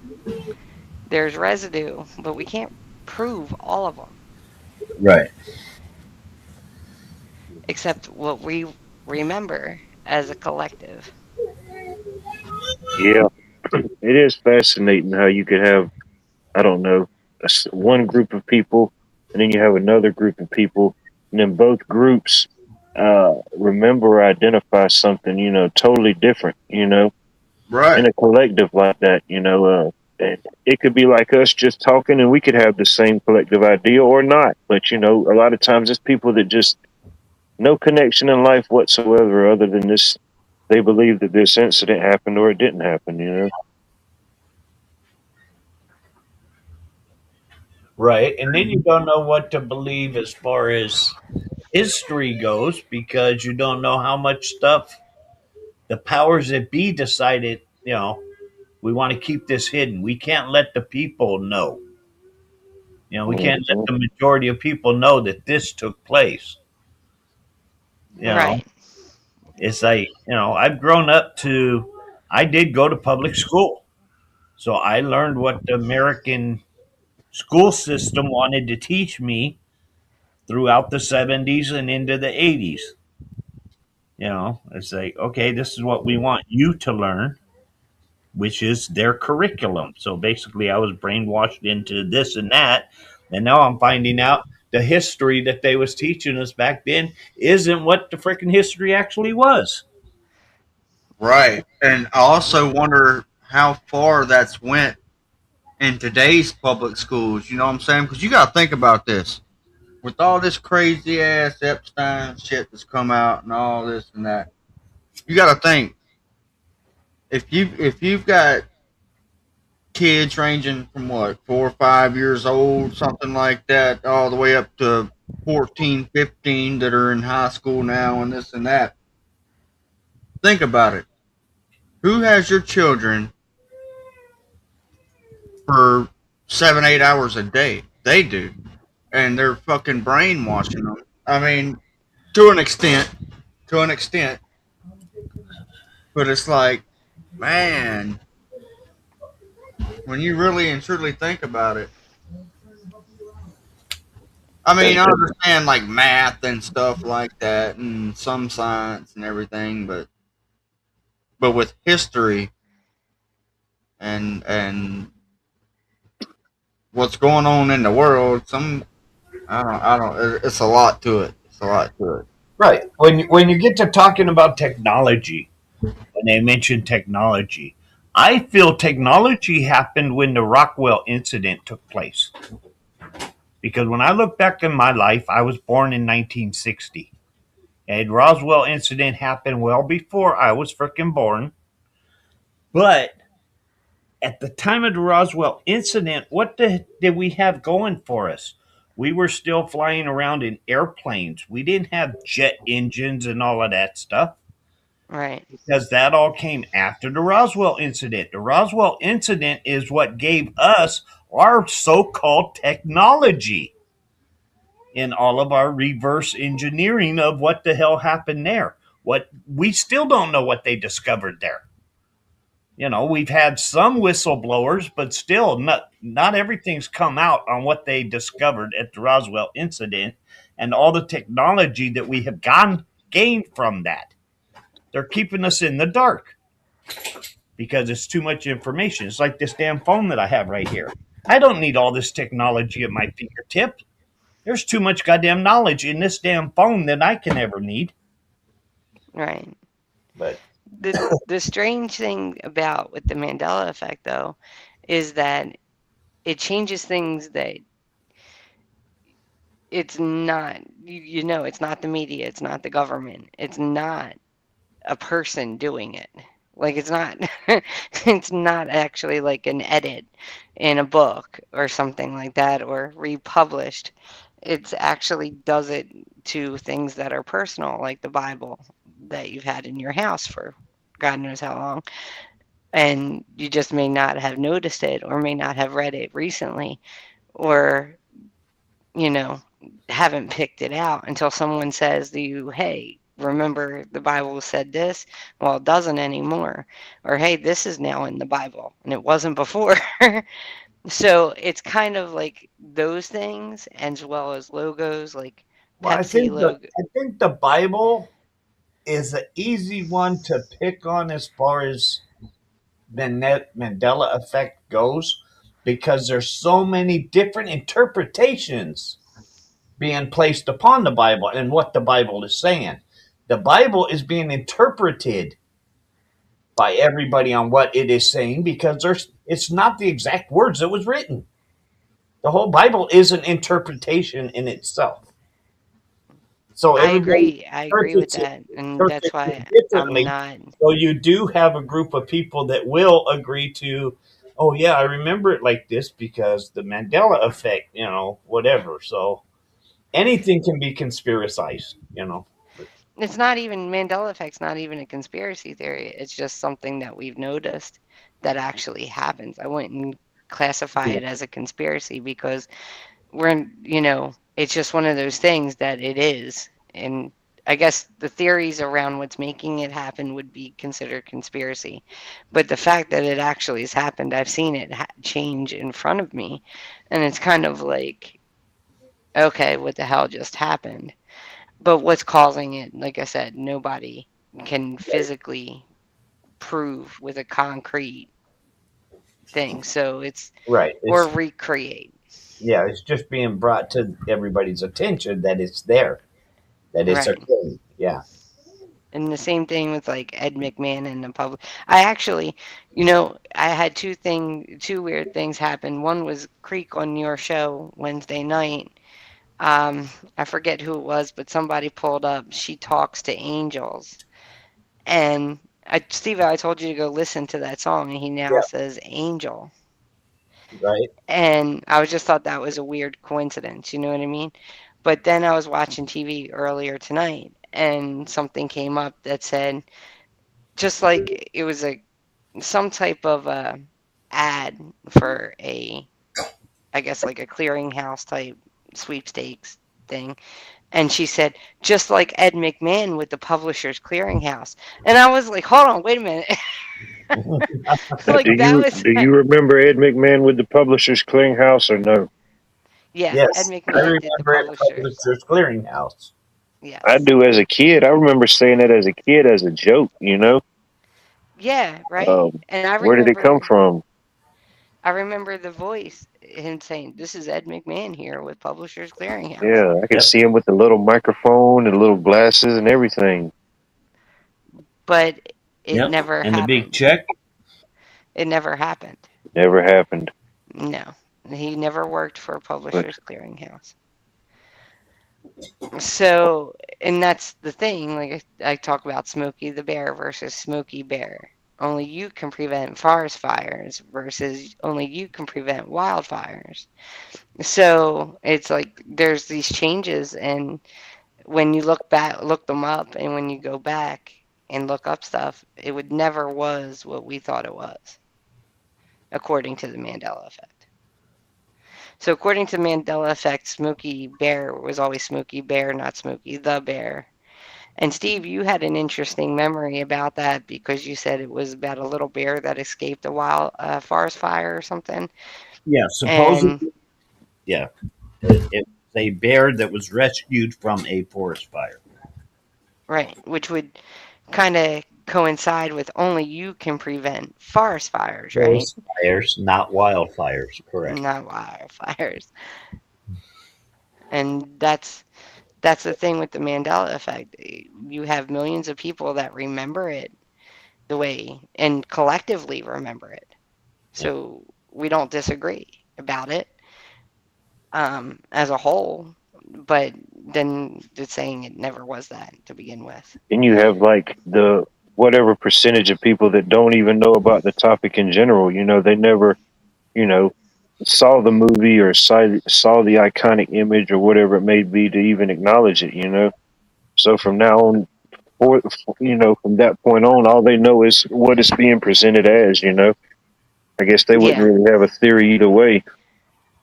Yeah, they don't have a theory either way. They just like, some people, I think they just think it's ridiculous and just like another conspiracy theory, kind of like Steve-O was kind of getting at. But also, I think other people is just like, okay, well, how does it affect me? You know what I mean? But you don't know how it affects you until it actually affects you. So until you actually go through it, And then it and may you're be actually affecting you and you still don't realize it, you know. It may be something Yeah. that small or just something, you know. I think even the smallest things affect people. It may not affect you like a lot of times. I think we think like affect like instantly with maybe like emotionally or maybe like I don't know physically, you know. But things happen, things affect us. You know, we don't think about or feel about. It may be raining tomorrow. You know, we don't think about it because we're inside, but it's affecting and doing something. You know. Right. Yeah. Well, how many years were people sitting back every evening and watching Jeopardy and picking up on all these little fun facts that you know just out of, you know, watching That a was damn me. I was a Jeopardy kid with my grandma. Right. And now you got all these fun facts in your mind that, you know, you never use, you don't need, but hey, Jeopardy gave it to you. That was one of my bucket lists to go on Jeopardy, but once we lost Alex Trebek, I wrote it off. I'm not going to try to do it anymore. Right. That was it. That was Well, it. here's another one for those who grew up in the 70s, 80s, or earlier. Twilight Zone, was it Rod Sterling or Serling? Rod Sterling. No, no T. Sterling, Serling. Yeah. Sterling. Yeah. Yeah. Sterling. But we remember it with the T. I'm with you on that one, Steve. I remember Sterling, but it was never Sterling. It was always Serling. And that's the guy who narrated the show, right? The guy who was Yeah. always shown at the beginning. Yeah, that's an interesting guy. If you ever look up his previous story before he became the Twilight Zone guy, pretty interesting. Well, there's actually it's really weird because one of the people that go way back in the Mandela Effect, they posted a Twilight Zone episode that reminded them of the Mandela Effect. B, if you're out there watching, which I think you're lurking, you know what I'm talking about. It's her video. So, she was like she posted the Twilight Zone episode, and it was the episode where the astronaut goes into space, and then when he comes down, his name is the same, his wife looks the same, Yeah. but nothing about his life is the same. That was Like a wild there's a episode. yeah, that's kind of how like I would equate the Mandela effect. Like when you're like, okay, wake up one morning and all of a sudden there's a fence in your front yard that you never put up. I Yeah. mean, hey, you saved the money by not putting it up, right? But at the same time, it's like, where the hell did that come from? But what And I if, think like, Sounds like dementia. that's one thing. Whoever created the Mandela effect might have dementia. or maybe dimensions, you know, like, oh, I mean, we're on your broadcast right now, so once you shut it down, if you delete it, then it's not on YouTube. But if you leave it up there, people can come back, watch, listen, view it. That's one thing. But like, just the simple thing of like thoughts and words, you know, if they say that nothing can be really destroyed, it's just kind of recreated or repurposed. You know, what about like all the vibrations and energy that gets put out there? You know, once we say something and it goes away, you know, it's still affecting something. It's still out there at some point. You know, what if these different things? I don't really know how to explain it. I kind of lost my train of thought.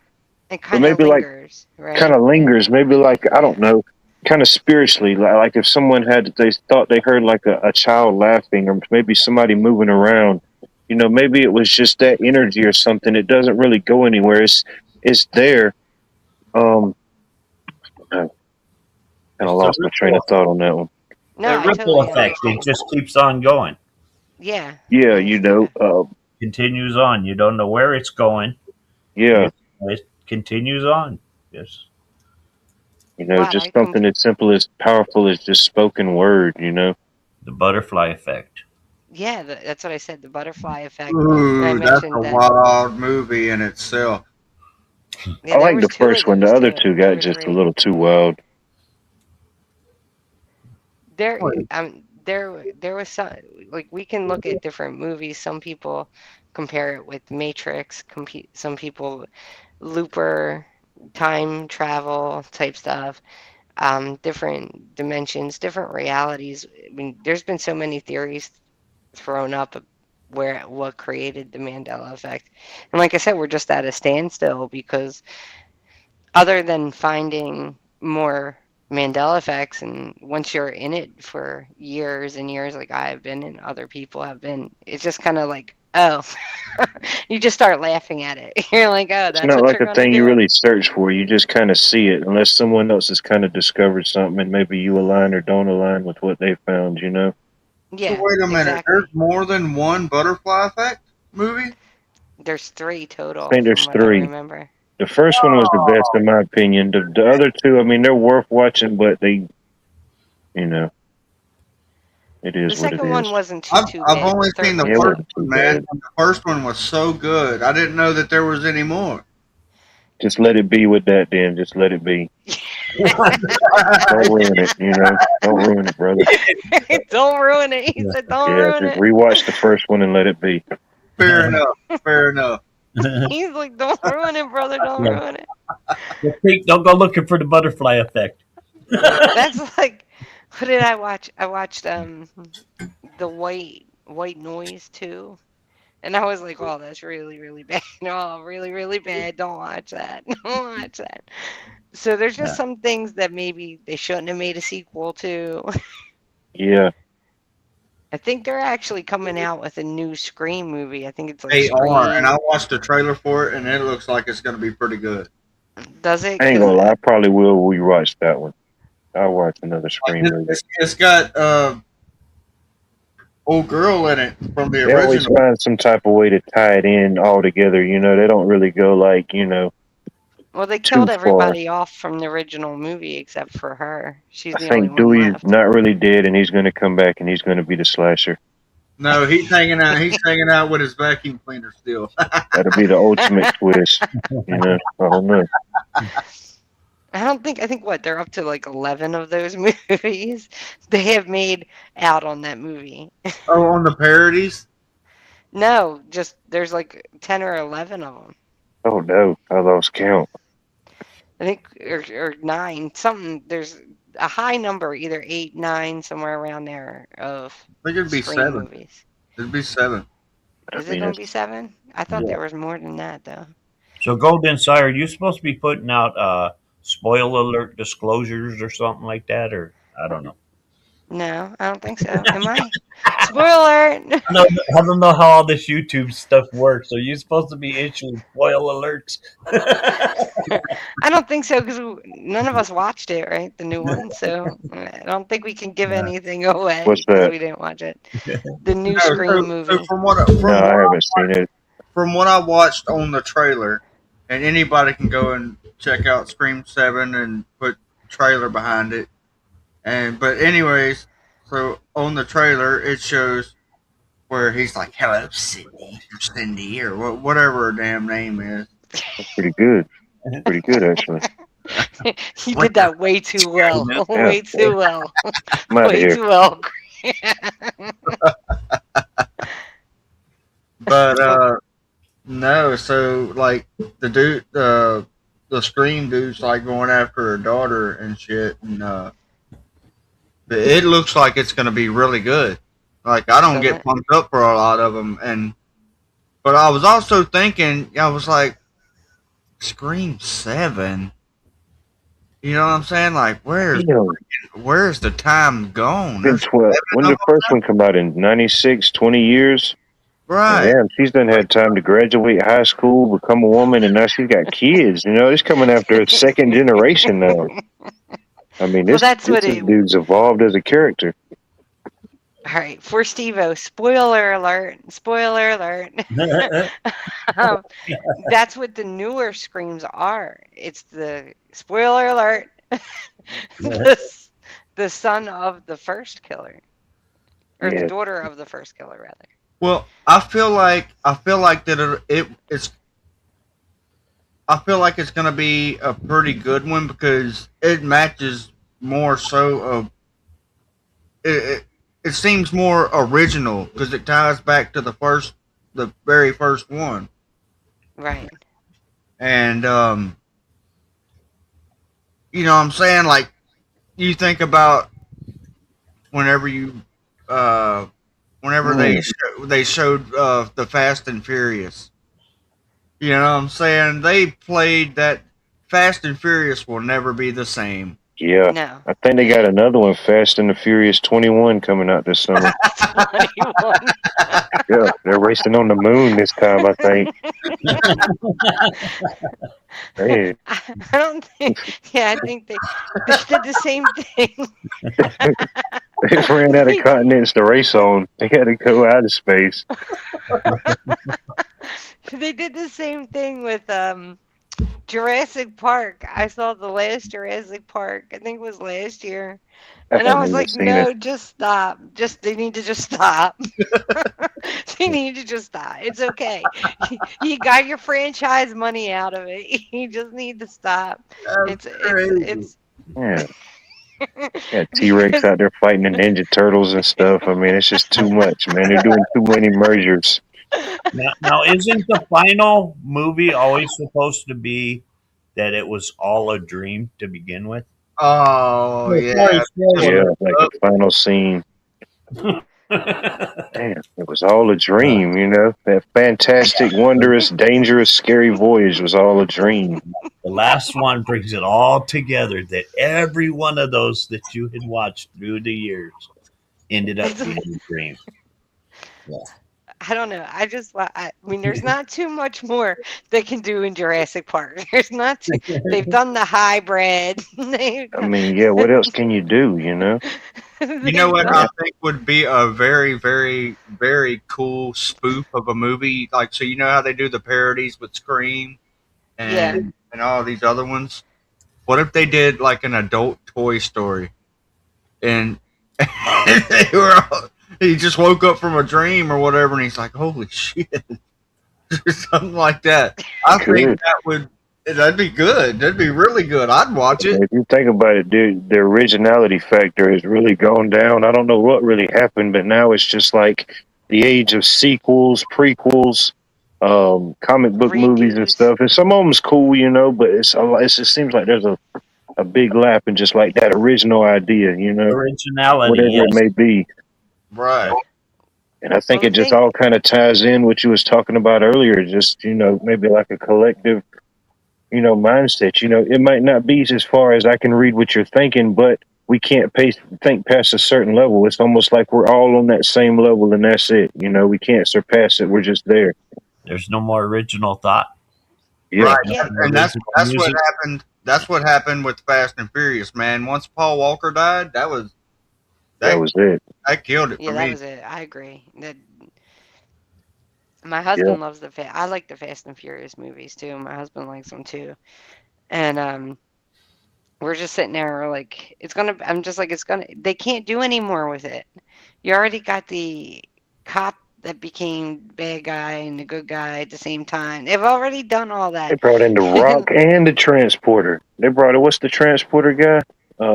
Jason Statham. Yeah, they brought in the Jason Statham and the Rock. I mean, you know what I mean? Who else you gonna bring in? You gonna bring in? They brought the Samoan guy in. Yeah, they brought the flying Hawaiian. Yeah, Jason's. Yeah, they brought him in. Aquaman. Yeah, they brought in Aquaman, dude. This dude's the commander of the seas. Who else you gonna bring in? Captain Planet. Shaq. You know, you gotta bring in Shaq. You gotta, yeah. That's the only thing that can stop him is Shaq. Shaq Diesel, baby. How's Shaq gonna fit in one of them cars? He just carries them. He carries them all on his back. Could you imagine? Could you imagine? Arnold would be back. Yeah, Arnold would be back. Could you imagine a new Fast and Furious sequel, and all of a sudden there's this racing scene, and you see Michael Jackson coming through there. Michael Jackson's big comeback. You're gonna have to. That's the only thing you wouldn't expect at this point, you know. Michael Jackson versus Dale Earnhardt Sr. You know what the heck? Just bring everybody back. I want to say Everybody hi to gets a Artsy. mulligan. I want to say hi to Artsy. How are you doing, hon? I hope you're doing well and your day is blessed. We're here with Creeks, Quiz, Devo, and Watt. They had me laughing really hard. I do want you, Artsy, to check out Creeks live stream on Wednesday. I think you'll like it. It's karaoke. Yes, ma'am.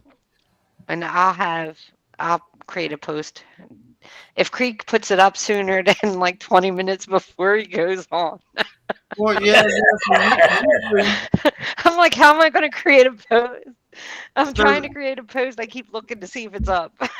So the thing is, I usually don't get off till later, and I don't have all of my StreamYard stuff saved to my phone. So by the time I get home and everything, I hurry up and set it up and go from there, because everything's on my computer versus my phone. So it's hard for me to set it up while I'm at work and busy and doing stuff and everything. All right. Because every time I'm like sitting there looking, I have to keep refreshing YouTube. I'm like, did he put it up yet? Did he put it up? I feel like I'm stalking your YouTube, dude, and I'm not. But I'm like, did he put it up? Because I want to create a post. I do think a lot of people that are sub to me would really like your stream. I just got to get it up quick enough. Yeah, it's hard for me to do it in days in advance. Is it?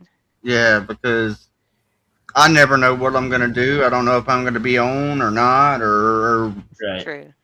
when I'm going to get home, or so I'm a go with the flow kind of guy. I'm just a then and there person. Hey, Dice, how are you? So I just think you guys are cracking me up. You guys have me laughing so hard, like my eyes are tearing and everything. I just don't know. I think all I got to say, if they even go near the Breakfast Club, that's it. It's on. It's on. Because they've already done the Dirty Dancing remake. They've already done Footloose remake. They've done. I can honestly say They did make a spoof of the Breakfast Club. Well, it wasn't really a spoof. It was like a horror adaptation of that movie. I don't know if y'all have ever seen it. It was called All Bad Kids Go to Hell, I believe. And that's wonderful. Yes, a wonderful title. It was highly acclaimed, I believe, in whatever it premiered. But the guy that played the guy that played the tough guy in the movie, what was his name? Judd. Yeah, Judd. It was a spoof kind of in a way, because in this movie he was the principal version in this movie, you know, and it's a horror movie, you know, it is what it is, but it's like a spin-off of the Breakfast Club. It just tells it from a totally different angle. Huh. That's interesting. Spoiler alert. Spoiler alert. Too late. Metaverse is their conversion. What a title. Yeah, it really catches your attention, you know? It really You're like, does. oh, okay. Okay. There's definitely not a sequel to that one, I promise you. That sounds like a very happy movie. Yeah, it sets the tone early. It's uplifting. Yeah. But, you know, it's just, I had enough with the remakes and shit. I know they're doing another Gremlins, and they're talking about doing another Sandlot. I'm just like, that would be cool. Which one, Sandlot? Sandlot, yeah. I don't know how they would do it, you know? How much of the original cast is left? Nah, I don't. Yeah, I don't think any of them are they? Because Yeah, what's they're it? James still. Earl Jones passed away. You know, he was in the movie. We'll Oh, just I think have that to was his have name. Sinbad take his place. Oh, he ain't doing good neither. It's funny you say that. I just saw a thing about him. He had some type of he's got a condition. I forget what condition, what medical condition he's got. Yeah, he's in bad shape from what I Oh saw. man. I reckon that's how all of us are gonna go in bad shape. That's what ends up happening, man, and it sucks. You know what I'm saying? But it's a part of it. It's a kind of fucked up circle if of you ask life. me. Yeah. I'm gonna sing that Wednesday. Is it the circle of life or is it the cycle of life? Cycle, really. Cycle. Check out my cycles live stream. I talk about cycles of life. But I think, like, honestly, I just had enough of the 80s remakes. And the 11th Ghostbuster movie. The last Ghostbuster movie actually wasn't that bad. Did you guys see it? Is that the one with all the women? No, they made 3 after that. Damn, really? Wow, I didn't know that either. Damn. Gotta Google some stuff later. Yeah, you gotta get that You on demand. you know or what? whatever A it's called. movie that I always wish they would have made as from a kid. I don't know if y'all have ever seen the cartoon. It was a cartoon in like the mid '90s. It was called Captain Planet. Y'all ever remember that? Yeah, where he was saving the Earth and going Yeah. and Ted Turner. Ted Turner created that cartoon back in the day. But I always thought that that'd be a pretty cool movie. It'd probably be kind of controversial now with all the eco-friendlies and the all the different things, you know what I mean? But you see him on there driving hybrids. yeah. Captain America takes down the hybrid mobiles. Coming to a theater near you this summer, Captain America takes on Elon Musk. Yeah. You just gave them an idea now. I know, let's do it. Somebody needs to do it. Trademark that shit. Even if I don't do it, I like to see it done. Somebody make it happen. Excellent. Next thing you know, we're here in about 2-3 weeks. Watt Life is a billionaire now. Don't I forget wouldn't us. tell you, but you would definitely see some changes, you know. Just I'll just get like a golden card to a mysterious all expense paid trip somewhere. I don't know. If I make the billionaire status, dude, shoot, yeah. If His we're avatar's Peanuts, gonna we're going have to the. if we're going to Peanuts, we're going to the Trash A Motel for sure. Shoot, we can stop at the Trash A. I ain't against it now. Don't get it twisted. They charge by the hour. I've had some good times at the Trash A in the mobile home parks. You know what I mean? I love them. Oh, God. Oh. Yes, indeed. Yeah, but you guys haven't seen the new Ghostbusters. It doesn't have the. It's. I don't think I did. It's actually not bad. It's actually not bad. The 3 most recent are not bad. Is Bill Murray still alive? Yeah, apparently, Oh, he's because still he's still kicking. doing Ghostbusters. He's still doing Ghostbusters, yeah. He knows He's me. still. I'm He knows known by Bill Murray. Yeah, Steve-O's actually met Bill Murray. Yep. Oh, wow. Several times. I was a night manager at a gas station, and he pulled in his Ford Bronco. Says, you have a phone. And I said, yeah, the payphone's over there, and I pointed him to the payphone, and I'm doing full serve on his Ford Bronco. I'm standing on top of the tire to clean the windshield. Back, guys. And about 2 weeks later, I was delivering wine baskets for the Beverly Hills Wine Merchant. And I had a delivery to John Candy's place in Brentwood. Mm. And John Candy happened to have a Christmas party going on. And his daughter answered the door, and I had this this wine basket, to describe it, it had multiple bottles of wine in it, and a canned ham, and a roll of cheese, a block of cheese or roll of cheese, or Nice. a wheel of cheese. That's good. A wheel of cheese, canned ham, couple bottles of wine. And she says, "Can you bring that in and set it down by the tree?" Sure. So I take it in, I set it over by the Christmas tree. She signs the clipboard, and Bill Murray jumps up from the sofa and he looks at me. He says, "I know you. You work at the gas station I fill up at." Like, "Yeah, I know you too. You play on that show I watch every Saturday night live." And everybody started laughing. I'm looking around the room, and there's Dan Aykroyd, there's Eddie Murphy. There, I mean, you name it, they was there. And this was what was it? Around 1986, 87. Oh yeah, the good old days. So you name it, and they was there. But yeah, I met a lot of celebrities. I smoked a joint with David Lee Roth down at the Santa Monica Pier. Just because where I grew up at. I grew up in Santa Monica, outside of Hollywood. You keep your eyes open, you're going to see celebrities. If you're looking for them, no, you're not going to recognize them.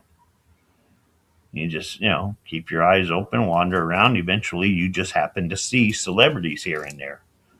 I was working at a auto parts store, and Mick Fleetwood came in to get parts for his Jaguar because he does his own work on this car. So just one day you just look up and, hey, there's Mick Fleetwood standing in front of you. Cool. But it's which person were you most maybe taken by? Maybe like you were maybe a fan of this person, and it was kind of like, dang, I got to meet this person. You had to pick one. I know you probably met a lot in that area. I would say Bill Murray and Lionel Richie. Okay. And the ones that I've had more conversation with, I was real young, was Wilt Chamberlain. Oh, damn. Yeah, Wilt the Stilt. Wilt the Stilt Chamberlain. He let me and my cousin into his Jaguar. We got to sit in his car, where even if we put the seat all the way forward, we would not be able to touch the gas pedal. Nice. Because his car was custom built. They forget how tall he was. They extend the floorboard underneath the motor of the car for him. Yeah. His pedals are basically out where the front bumper is. Forget how tall he was. But yeah, he was up there. Yeah. But he was managing a beach volleyball team down there by the Santa Monica Pier. And that was my hangout as a kid. So we saw him all the time down there. Me and my cousin, we knew right where he parked his car and everything. So we've seen him, Wilt Chamberlain quite a few times. And then I was always ditching school because Santa Monica was always filming locations. So I was watching them. That was sweet. You got like all the behind the scenes. Yeah. Adam 12, the Mod Squad, Starsky and Hutch, all the different shows. One that was a regular down there was,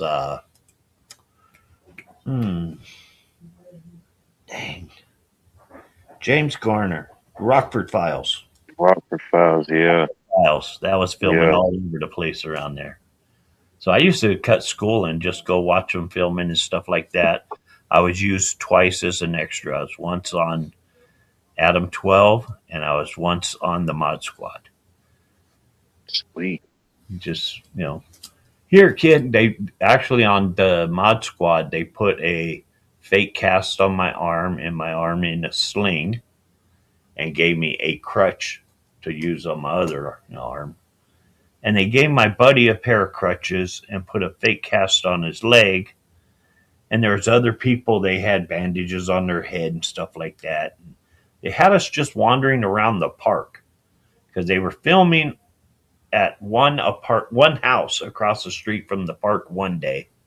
And then they asked if we wanted to be extras, gave us papers to sign for our parents Well, I had my older brother sign the paper for me, and they gave us $20 each, and they had a bunch of extras in the park, and they said just walk around the park, you know. So me and my buddy just walking around talking to each other. Getting paid $20 to just do what you would have probably been doing anyway. Right. And they's filming us and everything, and they told us what the air date was. And when we went to watch it on the air date, they had put a hospital at the top of the park because the park was on a hill. So at the very top of the park, they had put in a building that was supposed to be the hospital. So what they was filming was a couple of the actors walking across the park talking, you know, the detective talking to the doctor, and all of us extras just wandering around the park. Took that $20, went straight to the Santa Monica Pier, and into the arcade it went. That's what we did with all our cash. That's why we were always down there at the pier. Down at the Penny Arcade. The only ones that I've ever met was Johnny Knoxville and Jessica Simpson. And I couldn't stand Jessica Simpson. I mean, don't get me wrong. She's very, very, Okay, yeah, I remember who she was. very beautiful lady. But you can be as fine as all get out or whatever. But once you're a snob, you know what I'm saying? That shit goes out the window. You know what I'm saying? That's how it was for me. She was a snob. Oh, Johnny Knoxville always said, do not speak ill of the dead. So, but I had met Farrah Fawcett. Just saying. Oh wow! Come on. I met Bill Cosby. Farrah Fawcett, I met her a couple times. And Before or after you woke up? She was a Jessica Simpson, let me tell you.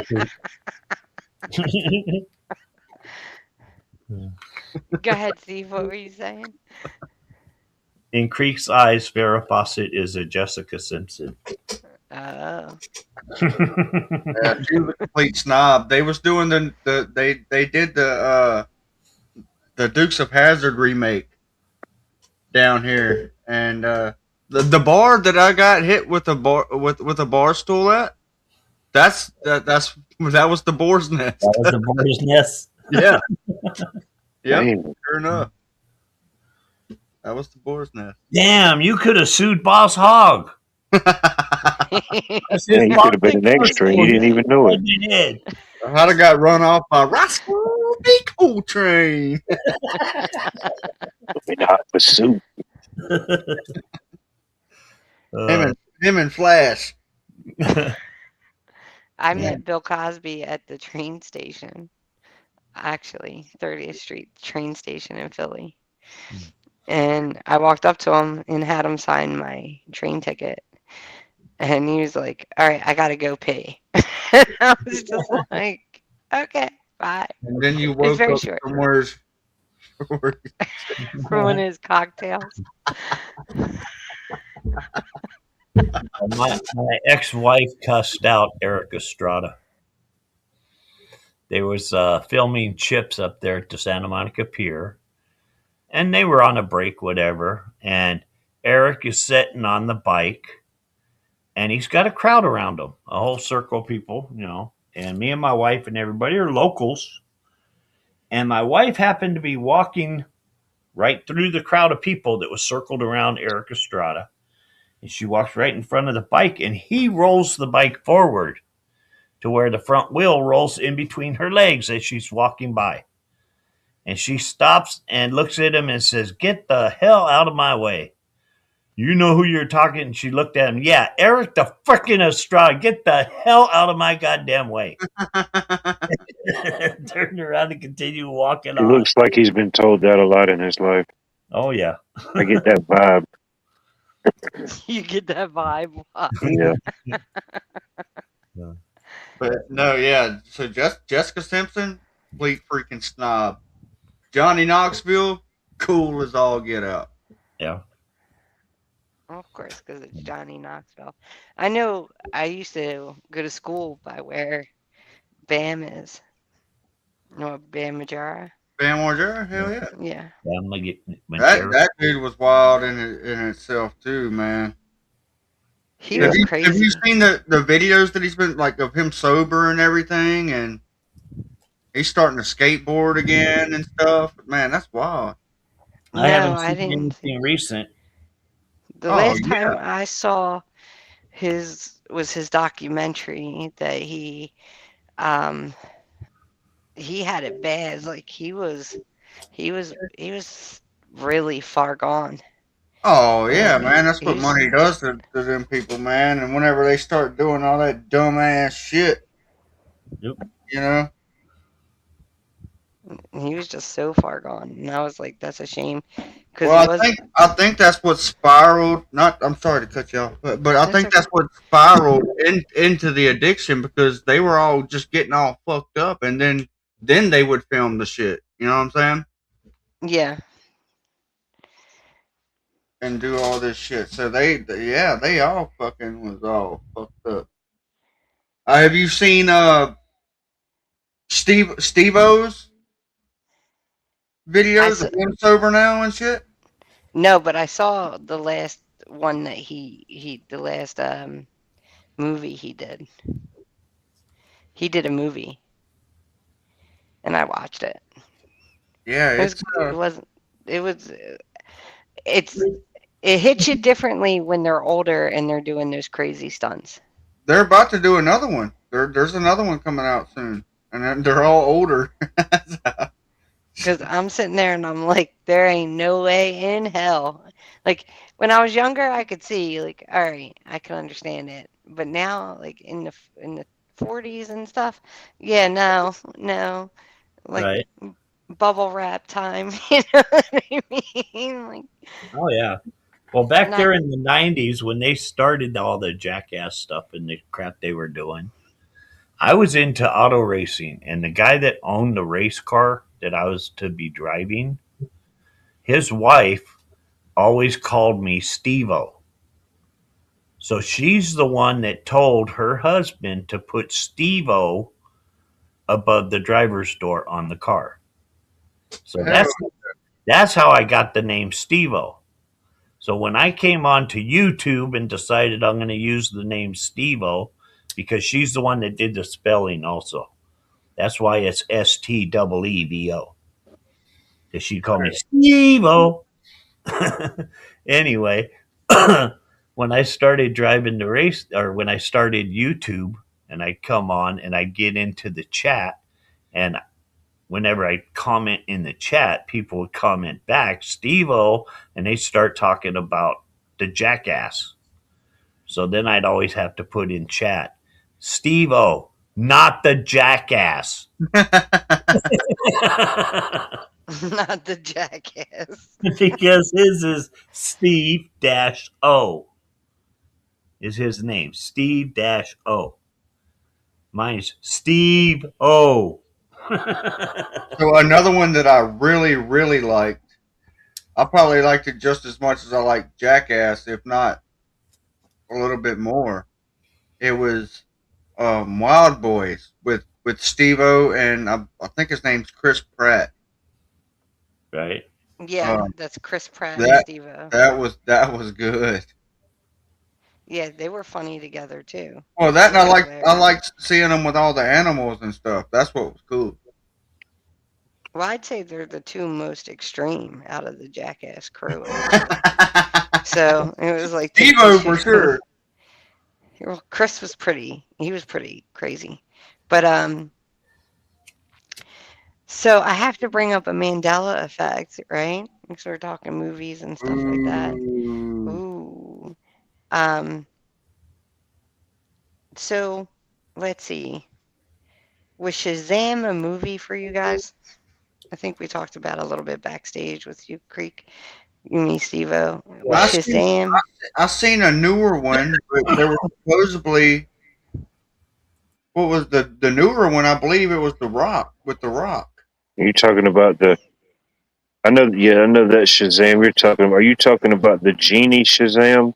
Yeah, the Genie Shazam. Yeah. The Genie Shazam that was allegedly with what was it, Sinbad? Yeah. Was it with Sinbad? Mhm. I remember it. I owned it.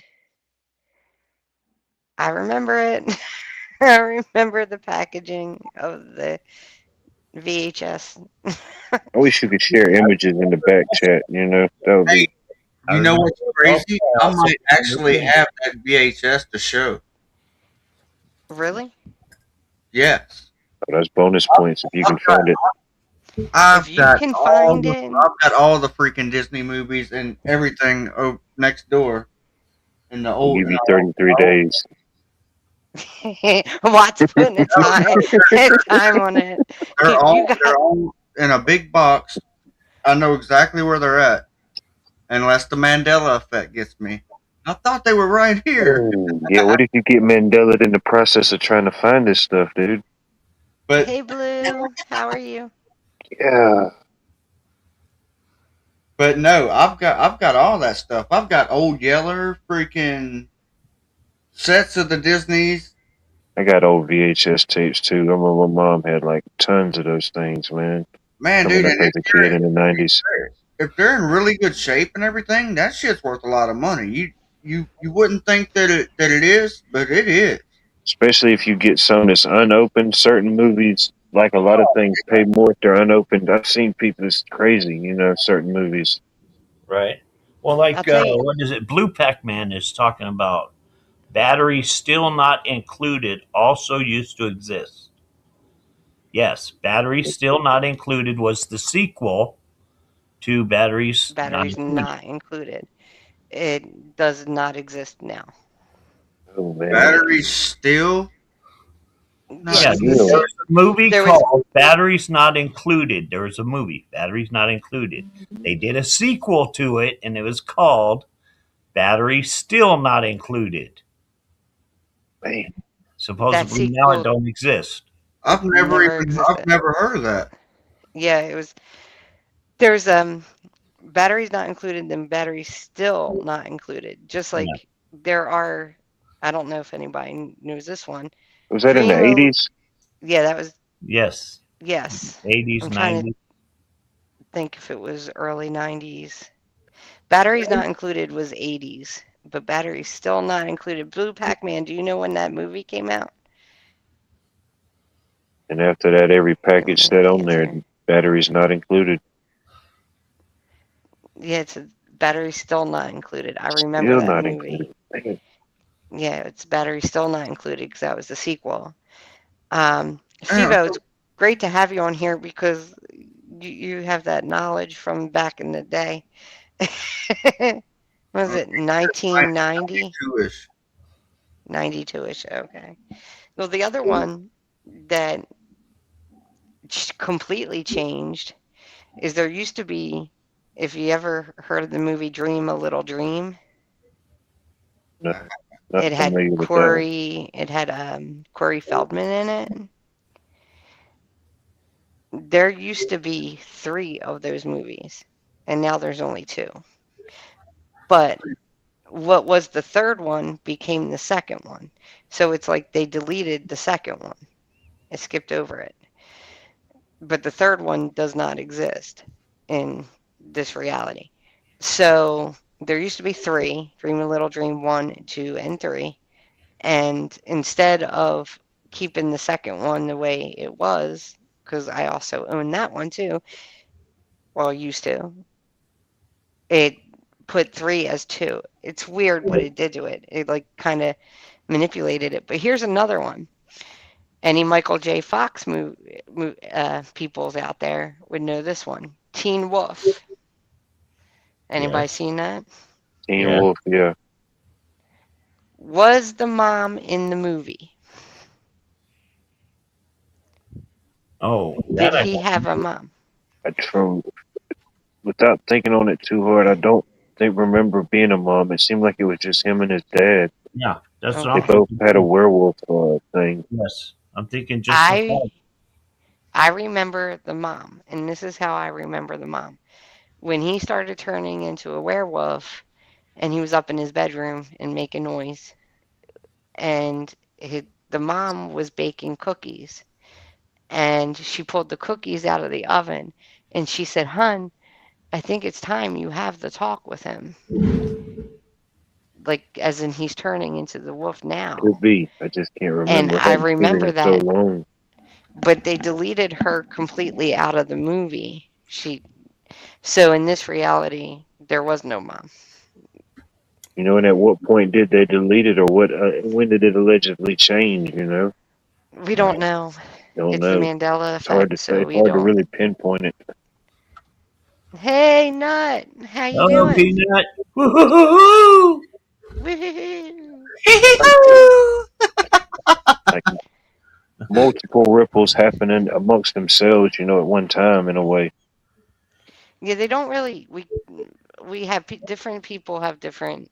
Like for me, the Mandela effect started in 2016, but some people I think even dated it back to the 1970s.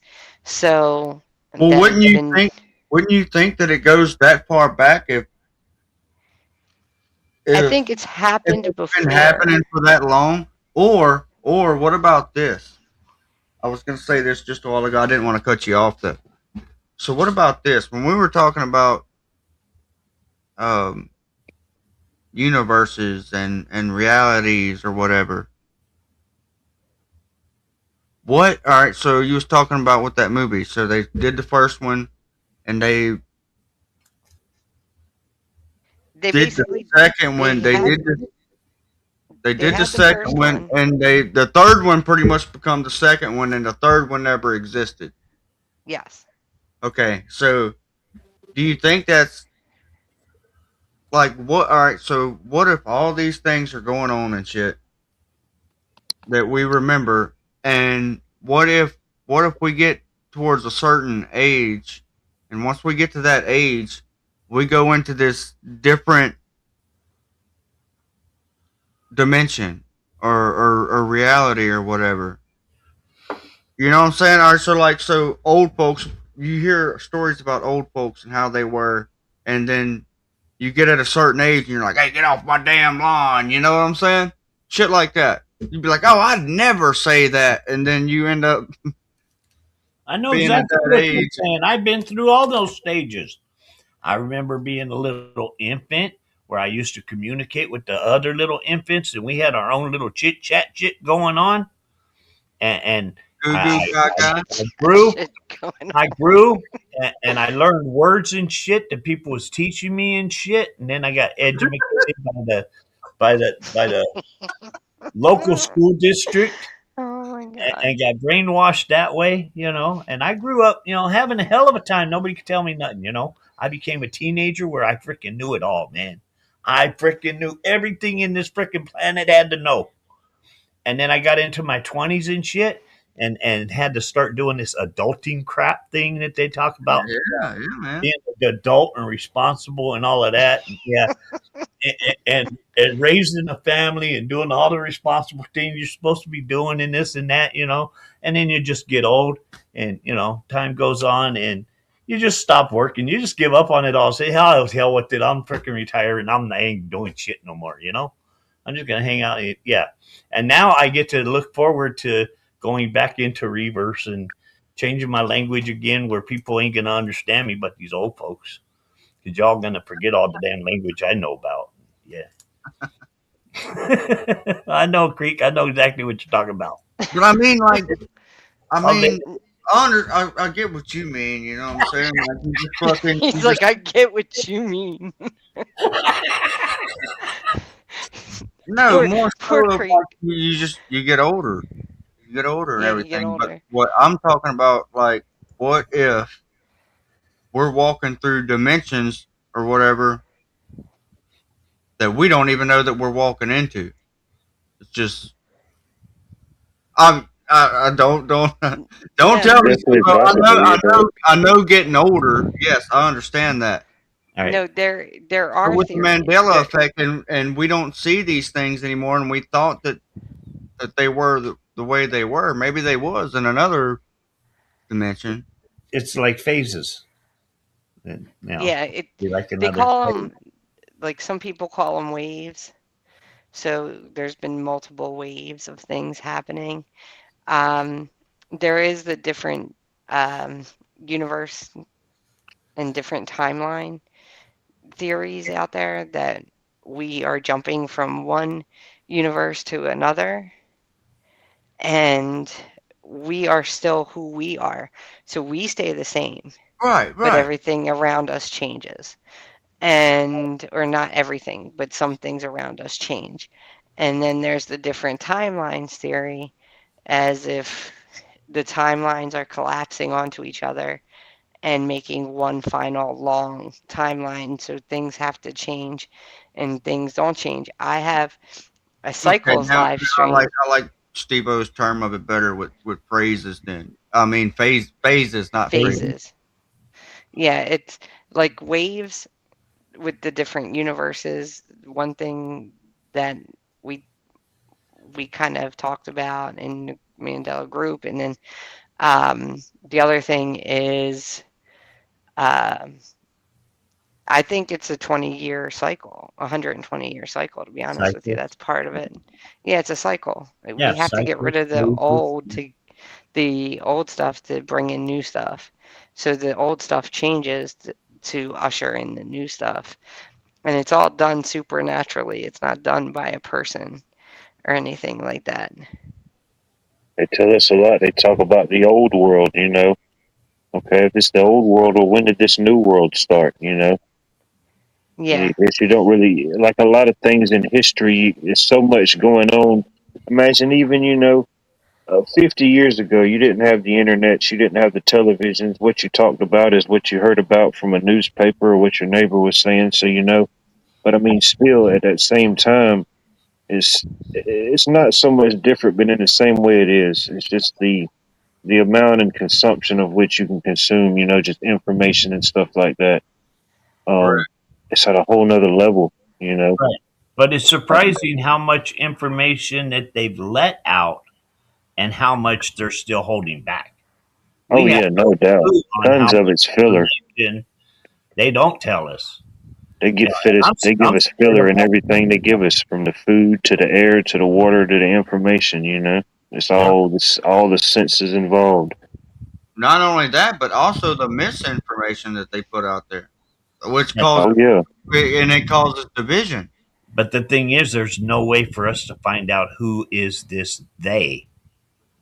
You know, who's this they that we're speaking of? Who's the or one? it may not be a they, it may be something. Who has all this information that we want? Who knows all this? There's nobody out there that we can point out to go to. Who's the one that knows everything that we don't? God. But I'm talking about the ones in charge that's controlling us. You know, who are they? Well, I don't think the Mandela effect is being controlled by anybody. I think that's the thing. It's just happening. I don't think anybody's in control of it. What do they call it? Like an anomaly, or not necessarily an anomaly or something. I don't know. Yeah, kind of like, I just call it supernatural because that's what the hell it is. That covers everything, in my opinion. That's what I would think.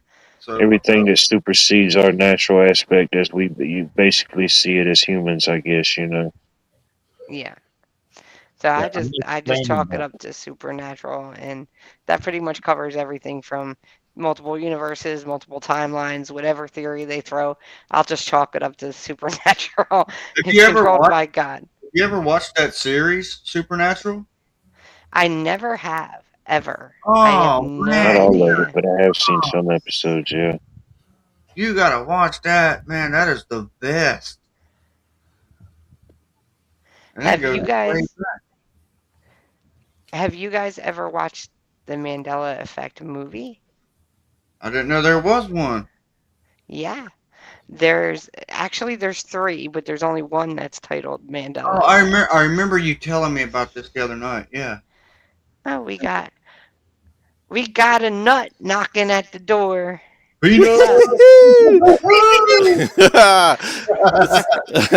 What's up, gentlemen? How you doing? Knocking. Hello. Hello. Is it like a documentary or like a real movie? Or no, it's a real movie. It's actually a movie. How about this? if one Friday we can all get together, Seems like I've seen it, but I don't know. or yes, Sunday Creek does his, Peanut does his on Saturday. So maybe a Friday we can get together and watch it backstage. Would I'll you look it guys up. like that? Movie night. Would you like to do a movie night, Mandela Effect? I can only fit 5 people up here, or 6 including myself. So, but Huh, we can have that's a movie interesting. night. Is this the one you're talking about? Did it come out in 2019? Yeah, around there. Hmm. But we can watch it together, and you guys can see.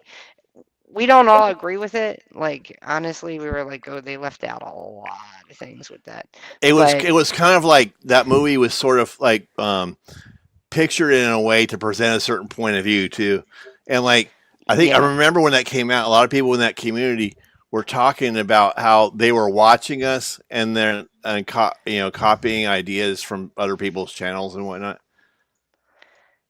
It got lost in the sauce because right after that was the 2020. You know what I mean? yeah, that's exactly what happened. It was like, um, it was really lost in the If you weren't sauce. really following it, yeah. But if you didn't know about it, you definitely wouldn't have just found it with all the stuff that was happening then. No, There- you wouldn't have.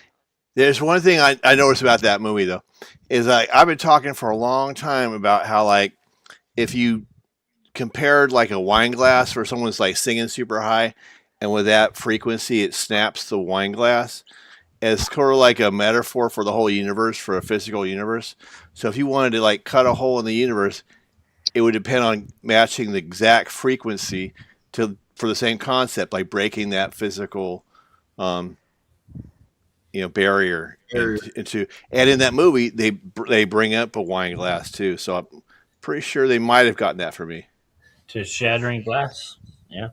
Yeah. Yeah, really, I think it was, and I don't know if you know this not or not, but it was, I think, Jacob of Israel, who was one of the people first kind of in the Mandela Effect, kind of helped with the movie.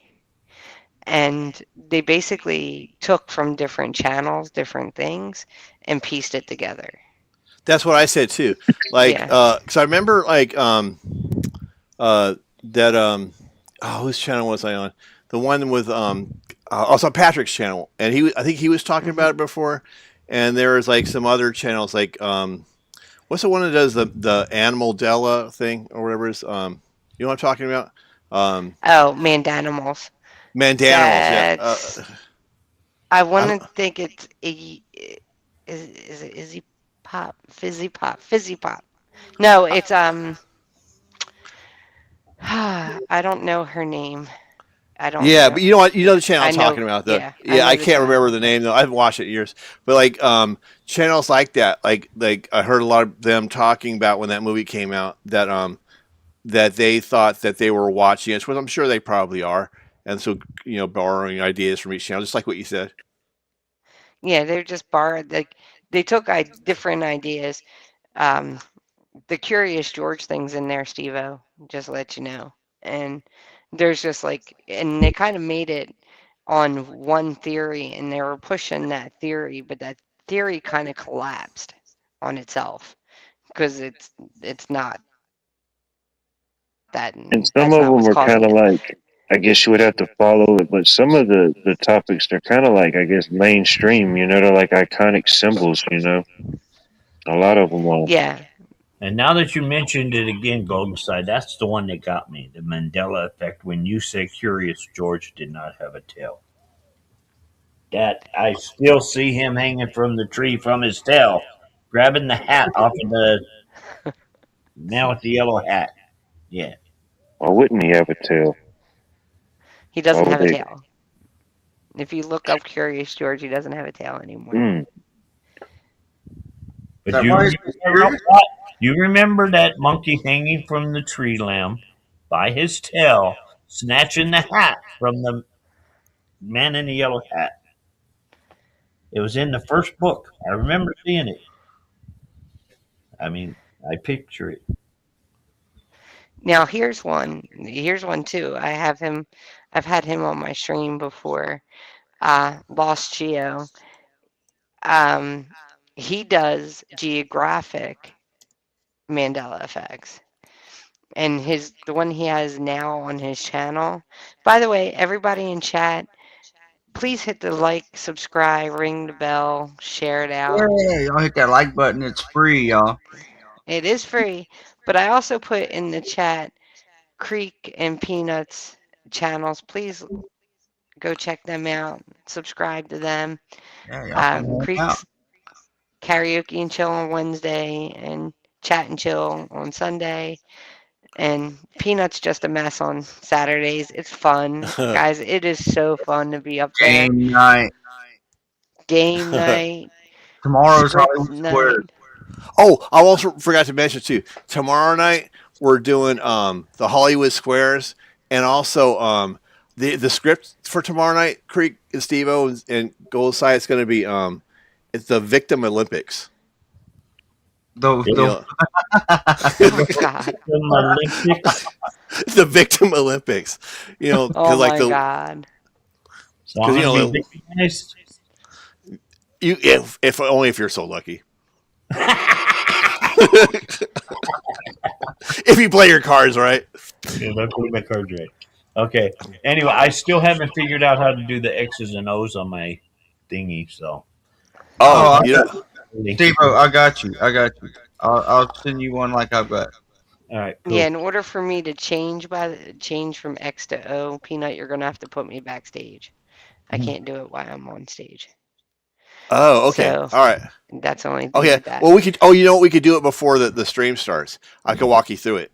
Just like show up, you know, like a half hour before we start. I didn't say anything for Snooks. Like I've even got the X's and O's. It's like all you gotta do is like take a screenshot of a like from Google Images or something of a. Of a Yeah. Type in, Yeah. X image. Right. And then you you could actually download the picture if you want. Or you can do a screenshot. Yeah, I'm kind of low tech, so I use the screenshot. But yeah, exactly. You know how you can teach Steve-O how to do it, Creek? Yeah, Creek and Chill. I'm just gonna send it to him. Yeah. Okay. All right, cool. You guys, and then like what you do is like when you're on the stream, you just like you go like to the picture of you in the square in the bottom. Yeah, and you click save it into your avatar, and then Yeah. you have it down there with all your other avatars. Right. It's like in a menu thing. Yeah. Well, I'll show you, Goldside. You'll just have to show up All early. All right. But I'm also kind of remember to I'm on my phone. So I don't know if I can't change the avatar while I'm on my phone. That's a thing. Like unless I'm backstage. If I'm backstage I can do it. But on stage I can't do it. That's what I was talking about. Oh, okay. Gotcha. Yeah, but I have the two images. But anyway, come join us at Peanuts on Saturday at 10 Eastern time for those who are Eastern and 7 Pacific, right? Yeah, and 7 Mountain Pacific. and Central, you got to figure that shit out on your own. You got to figure that shit out. I can't do it all. Steve-O has a great channel too. I keep trying to find his link, but I can't find it for some reason. I The will Rock post it in Man. the community. Yes, he has some beautiful artsy. You would love it. He has a whole rock garden of painted rocks. I can drop And- it. Yeah, I need Okay, to can you get back drop it? into painting rocks again because we need a golden side rock. Yeah, man. Yes. Oh Definitely. yeah. Peanut's like, But oh yeah. but the only problem with the golden side rock is it will change the next day. You know. With, Oh, what are you saying there? You saying You know, Mandela effect? yes, exactly. It'd be like she spelled a golden side as GOLDENSIGH. That's the way I remember it. No, So you're- Peanut, you remember That's correctly. how I remember I used to be under a different screen name. For those Right. who don't know me or that just met Or me, was my that name is Chris. your real self? And this is really your stunt double, right? That other one, that's from a different timeline. I don't even know who that person is anymore. That's for people that are still in like the Centaur's balls or whatever the thing is. You know what I mean? The Centaur's balls. What's it called? Centauri something or like what? People are still stuck in that time. I don't know. You know more about it than I do. Okay, we're okay over here. I think we're okay. Not really. we're kind of sort of. But Blue Pac-Man said that the time shift Emmys are really the hardest for him. And Wait, it's a Sagittarius arm or something like that, right? Sagittarius arm. I just did the video last week, dude, where it says we work. See, I remember we were always on the Sagittarius arm. Then we moved off of that and went to Orion in this reality. But now the two have combined, and we're on Sagittarius's right arm in a small little part called Orion. A small little part, right? A small little part called Orion. Yeah, just a small Orion spur. Right, Orion spur. All right, now that makes perfect sense. But the weird thing is that it was a teacher. The guy that did the video is a teacher, and he's like, for the past 6 years, I've been teaching the students that we were on Orion spur, but we're actually on Sagittarius's right arm in a little section called Orion spur. I was like, what? The fact he was a teacher. I did the video last week. Crazy. Yeah. Oh. So, what? Go ahead. Oh, I was gonna say I'm making a video for you guys right now. I want to put you guys all in the video. Oh, hell yeah. Okay, now what's up with this Lion King release date? What? In the chat, Blue Pac-Man says Lion King, 2014 movie, Lion King, 2019 movie. There's a time shift on the release date. I didn't know that one. In the theater in 2014. So I'm going to look at Lion King release date on Google. Says 1994. Right. Series I know. Neil deGrasse did say we were on Sagittarius's right arm. I know that. I've seen that video. But the thing is, as far as the time, when did Paul Walker die for you guys? When did he die? Paul Walker? Who's Paul Walker again? The one in Fast and the Furious. Oh, that guy. Oh, yeah. I thought he died like, I don't know, like 4 years ago or something. No, it's further back than that. Was it? Okay, how long ago was it? So for me, he died in 2014. And the reason why I know this is because I lived in an apartment and was watching it on TV on a couch that I got in 2014, watching the news about him dying. And I was devastated, absolutely devastated, because I really liked him. But it says now he died in 2013. Right, November 2013. Yeah. So now he died. So there's several of that. Like, there's someone also that swears that in her reality, Willie Nelson died, but he's not. He's alive and kicking. And so there's the timeline ones. Right. Another one is, when did the Spanish flu happen? If you talk to like, just to dox myself, I am currently within 5 miles of the spot where Paul Walker died. Okay. I reside within 5 miles of that spot. Oh, do you remember if he died in 2014 or 2013? I don't remember. I remember where I was at the time, which was closer to where I am now. I was at a port about maybe a mile from where he crashed at the time of his crash. I was about a mile away from it. But where I live right now is 5 miles from the location. Okay.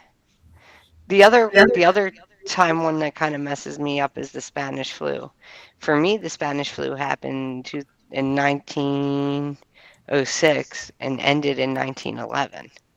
But here, it was in the 1920s. Man, my memory's just not good enough for that. I don't know. I have no idea. So there are things, little things like that.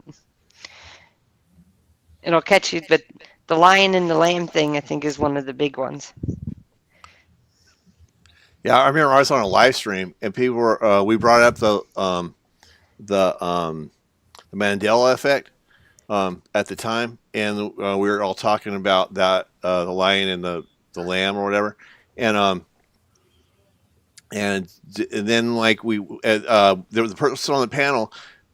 They're like a preacher, so they had like all these different Bibles, like this. I don't know what they are all are, but like there's just different ones from this King James and stuff, and like. And he brought them all out, looked through all of them, and it wasn't in one single one. Oh no, it wasn't that. It was the Lord's Prayer, where our trespasses against us or something, where the words are different now. You know what I'm talking about? Yeah, it's forgive those that trespass against us. But it's not that anymore. It's forgive our debtors and forgive those who owe us debt, or something like that. Yeah, it's definitely different. That's definitely not the way I remember Debtors it. instead of trespassers. So instead of trespassers, it's debtors. And it really does, like, because everyone, when you tell them the Bible was changed, they go and grab the Bible. They all go and grab it. It's like natural. Oh, we lost Watt. No, Watt. All right, come back. Steve. I sent those on through Facebook, so you can like click each one and download it, Yep, they just came through. I see them. and then save them as avatars. You'd have to upload it to StreamYard through your avatar or whatever. But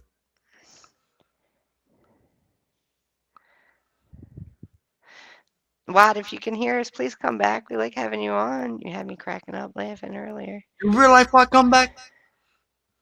You can blame it all on Creed.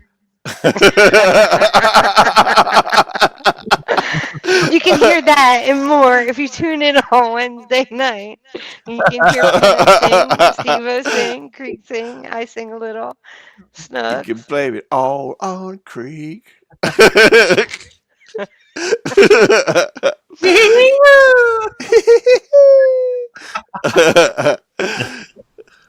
So yeah, it's just freaking Mandela effect is the Mandela. We definitely have to do a Friday night movie night with the Mandela effect movie. Yeah. And You also, down? Indy goes to movie nights as well, man. I know that's the only thing I think about, because Indy does those on Friday nights. Yeah, I know she does the backstage and movie nights too. I just stream on Friday because it's usually the easiest day where no one's streaming, because you're streaming Saturday Right. night and Creek's streaming Sunday and Prop's streaming Monday, and I'm just like, okay, everybody's streaming on the same. Like all It's the hard. days are taken up. I gotta fit in somewhere. I mean, well, sometimes I know, right?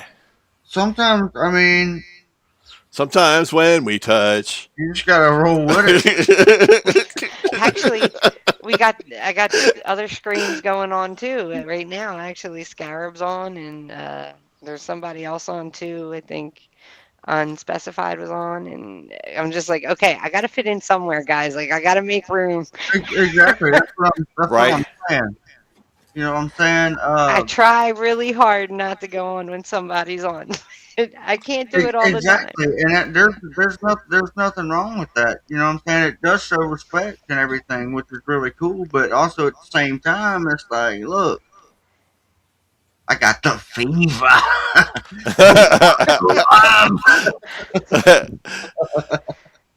And then if you go down, because as Indie posts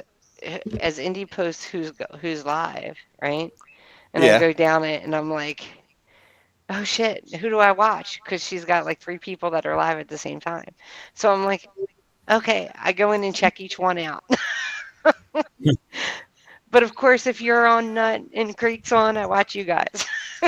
Right. Exactly. Yep. Oh, My don't favorite. butter us up. Don't butter us up. No, keep buttering. Keep buttering. Peanuts like treat me like popcorn. Yeah, exactly. Popcorn, pizza. I like to support the whole community, so a lot of the places I'll just go in and I'll lurk. Yeah. Give my thumbs up or whatever. But I know the minute I put a comment in there, Steve-O, Steve-O, Steve-O, Steve-O. Oh man, I ain't responding to everybody. Exactly. It's hard. It's hard to say. It really is. That's why I'm always like, good to see everybody. Well, it's like, it's I met Wad through Bonnie's channel, and she Right didn't on. know me. It Oh, was she my don't first know you time- like that. Yeah, she didn't know me like that, so I was gonna go. I went up on her I went to go up on her panel, and she's like, "I don't know you." She's like, "Anyone vouch for her?" And Cheryl was in chat, and Cheryl's like, "Yeah, she goes on Creeks and sings. She's a singer." And I was like, "Thank God Cheryl was there." And she's like, "I'll give you a chance." She's like, "I'll give you a chance. Hopefully you don't blow it." Yeah, Cheryl's cool people too. She is. She's Well, really cool. Bonnie says that because there has been wild people that has had the chance to come up on my stream, because I used to just put my StreamYard link out there for anybody and I'd pin it to the top of the chat. And I learned my lesson in that it didn't take long. Yep. See, I Yeah. just gotta, Now he I can't don't get pin rid it. of me. He's like, damn it, I'm stuck with him now. I'm So, stuck with so, Steve-O. so Bonnie has seen those things happen at my channel. Steve So, on my link. No, I don't know how to pin it. Every time I think I pinned the link, it's not actually there. So as soon as you type it in chat, like so where you see it, you've got it down there in the chat. Yeah. You go on the YouTube side and hit the three dots there, and in the middle, I believe it should say pin message. Okay, on YouTube. I have to do that. Right? You have to. No, on YouTube or on StreamYard. That's what I'm Oh. asking. On YouTube. Okay. That's a nut. Smart ass. Gonna make an almond out of you. Right? The almond. I'm no Mormon. Every time I eat a Reese's cup, I think it's a peanut. Oh, thanks. I appreciate that, Creek. If it wasn't for peanut, well, I wouldn't have any peanut butter cup. Aw. Oh, That's so nice. I know, it's super cool. Super cool. Now he doesn't know what to say. I threw peanut. Well, Yeah, I was gonna- I know y'all kind of made that awkward. Y'all made that. I know. I was thinking like, well, I was trying to think of like as times I've like seen a creek, but I don't live by a creek, so like I don't. You know what I mean? I was like, I was stumped there for a second, Creek. I was trying to think of like, I was trying to do the equivalent of that, but I don't walk by creeks every day. You know what I mean? So. It's all right, Fred. You made Sorry, I felt awkward. I was like, you know, but I think of you, of course. Like, I mean, you're just hilarious, dude. Like, oh my god, you make me laugh all the time. And the chipmunk things and everything you do. Oh, he's got to do his check. And you're, oh man, I like it. Like, let me tell you, when we're on your show, it's so much fun.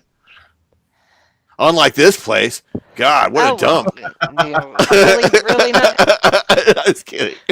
And you want me to come to your stream? Yeah, I was trying to butter you up. You know. Yeah, you're not doing a good job of it. Please stir in the pot. You're not doing a good job of it. All right, I'll try to butter better. Popcorn. Popcorn. See if I'm your interpreter again. Oh yeah, that was hilarious. We were talking to this guy. He was like, Sharky, he's a cool guy, but he kind of talks like, gotta get the apple. He has a thick accent. He sounds like Boomhauer a little bit. He's like, bang your old time, I'll tell you, Hank, I'm gonna get the accent. Right? Right? I don't know how. Yeah, he's all gib gab gibbity gibbity cow. I like.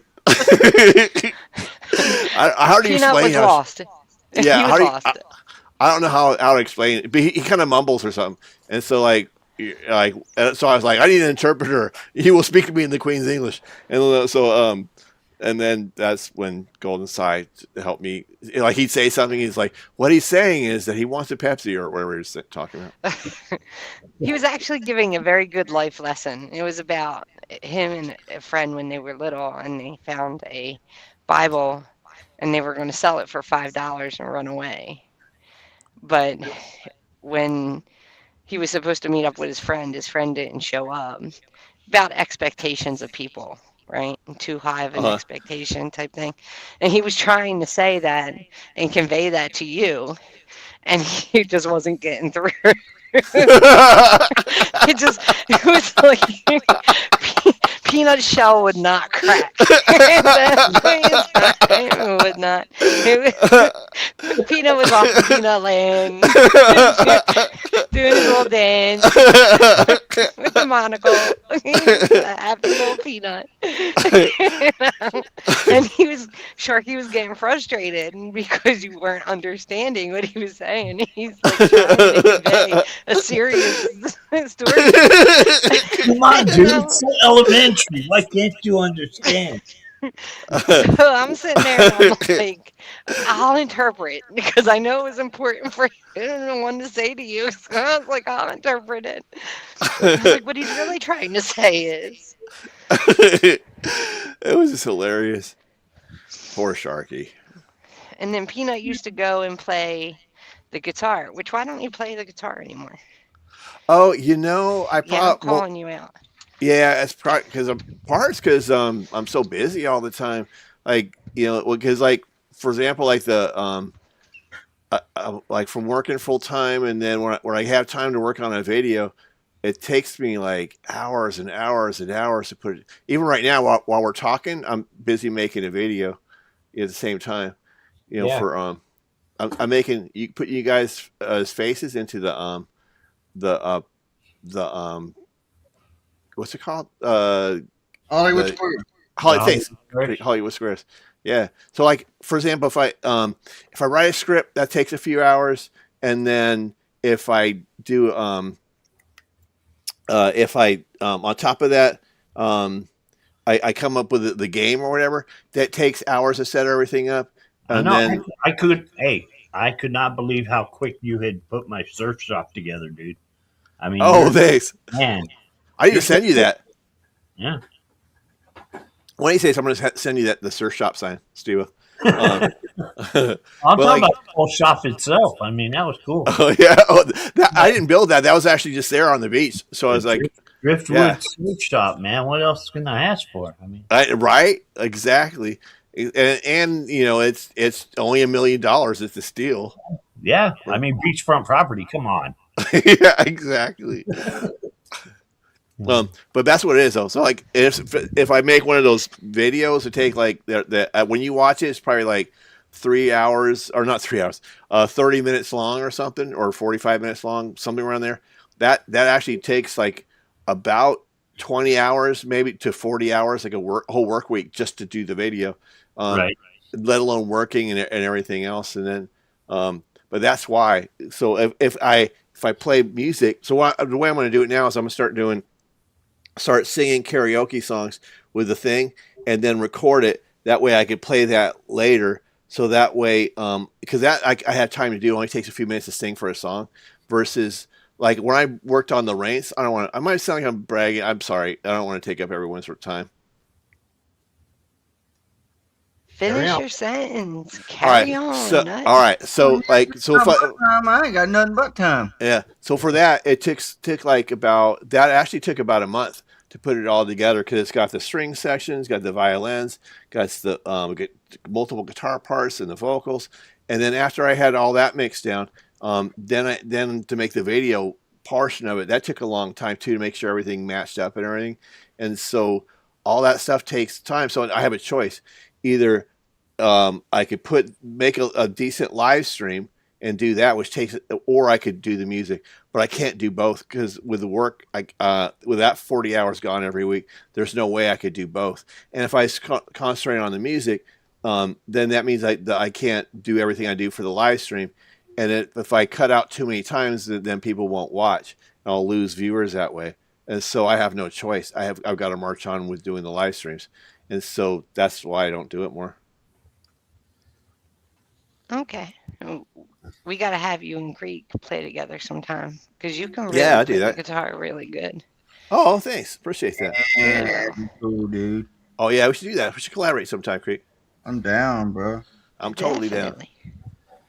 All right, guys, I'm going to wrap up the live stream, but we're going to head backstage. So if anybody wants to come backstage and talk, I'll put the link in the chat because I'm still awake, but I'm on the free StreamYard, and I only get 20 hours a month. Damn, you're like yeah, that every moment becomes valuable then. Yeah, because it's like we've been on for over 3 hours now, so I think it's about time to wrap it up for tonight. All right, guys. Can you guys mic up?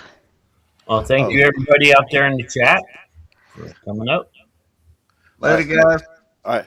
Hasta la vista. See everybody later in the chat. Thanks for having me up. I'm gonna hang out with you backstage though. Okay. Check out Peanut tomorrow night, 10 p.m. Eastern. I did post a link in the chat, and I'll make a post when Creek and Peanut, they don't start theirs, post theirs a day in advance, so I can make a post out of it. So it's kind of like refresh until they get it up. But if I can get it up in time, I will definitely make a post for both of them. So Peanuts on Saturday at 10 Eastern and Creek 11:15 Sunday and Wednesday. All right, guys. Listen, it's been a pleasure. I hope you guys learned a little something. I hope you had a little fun. And we're going to be peaced out. Peace. Good night, everybody. And remember, we can always agree to disagree.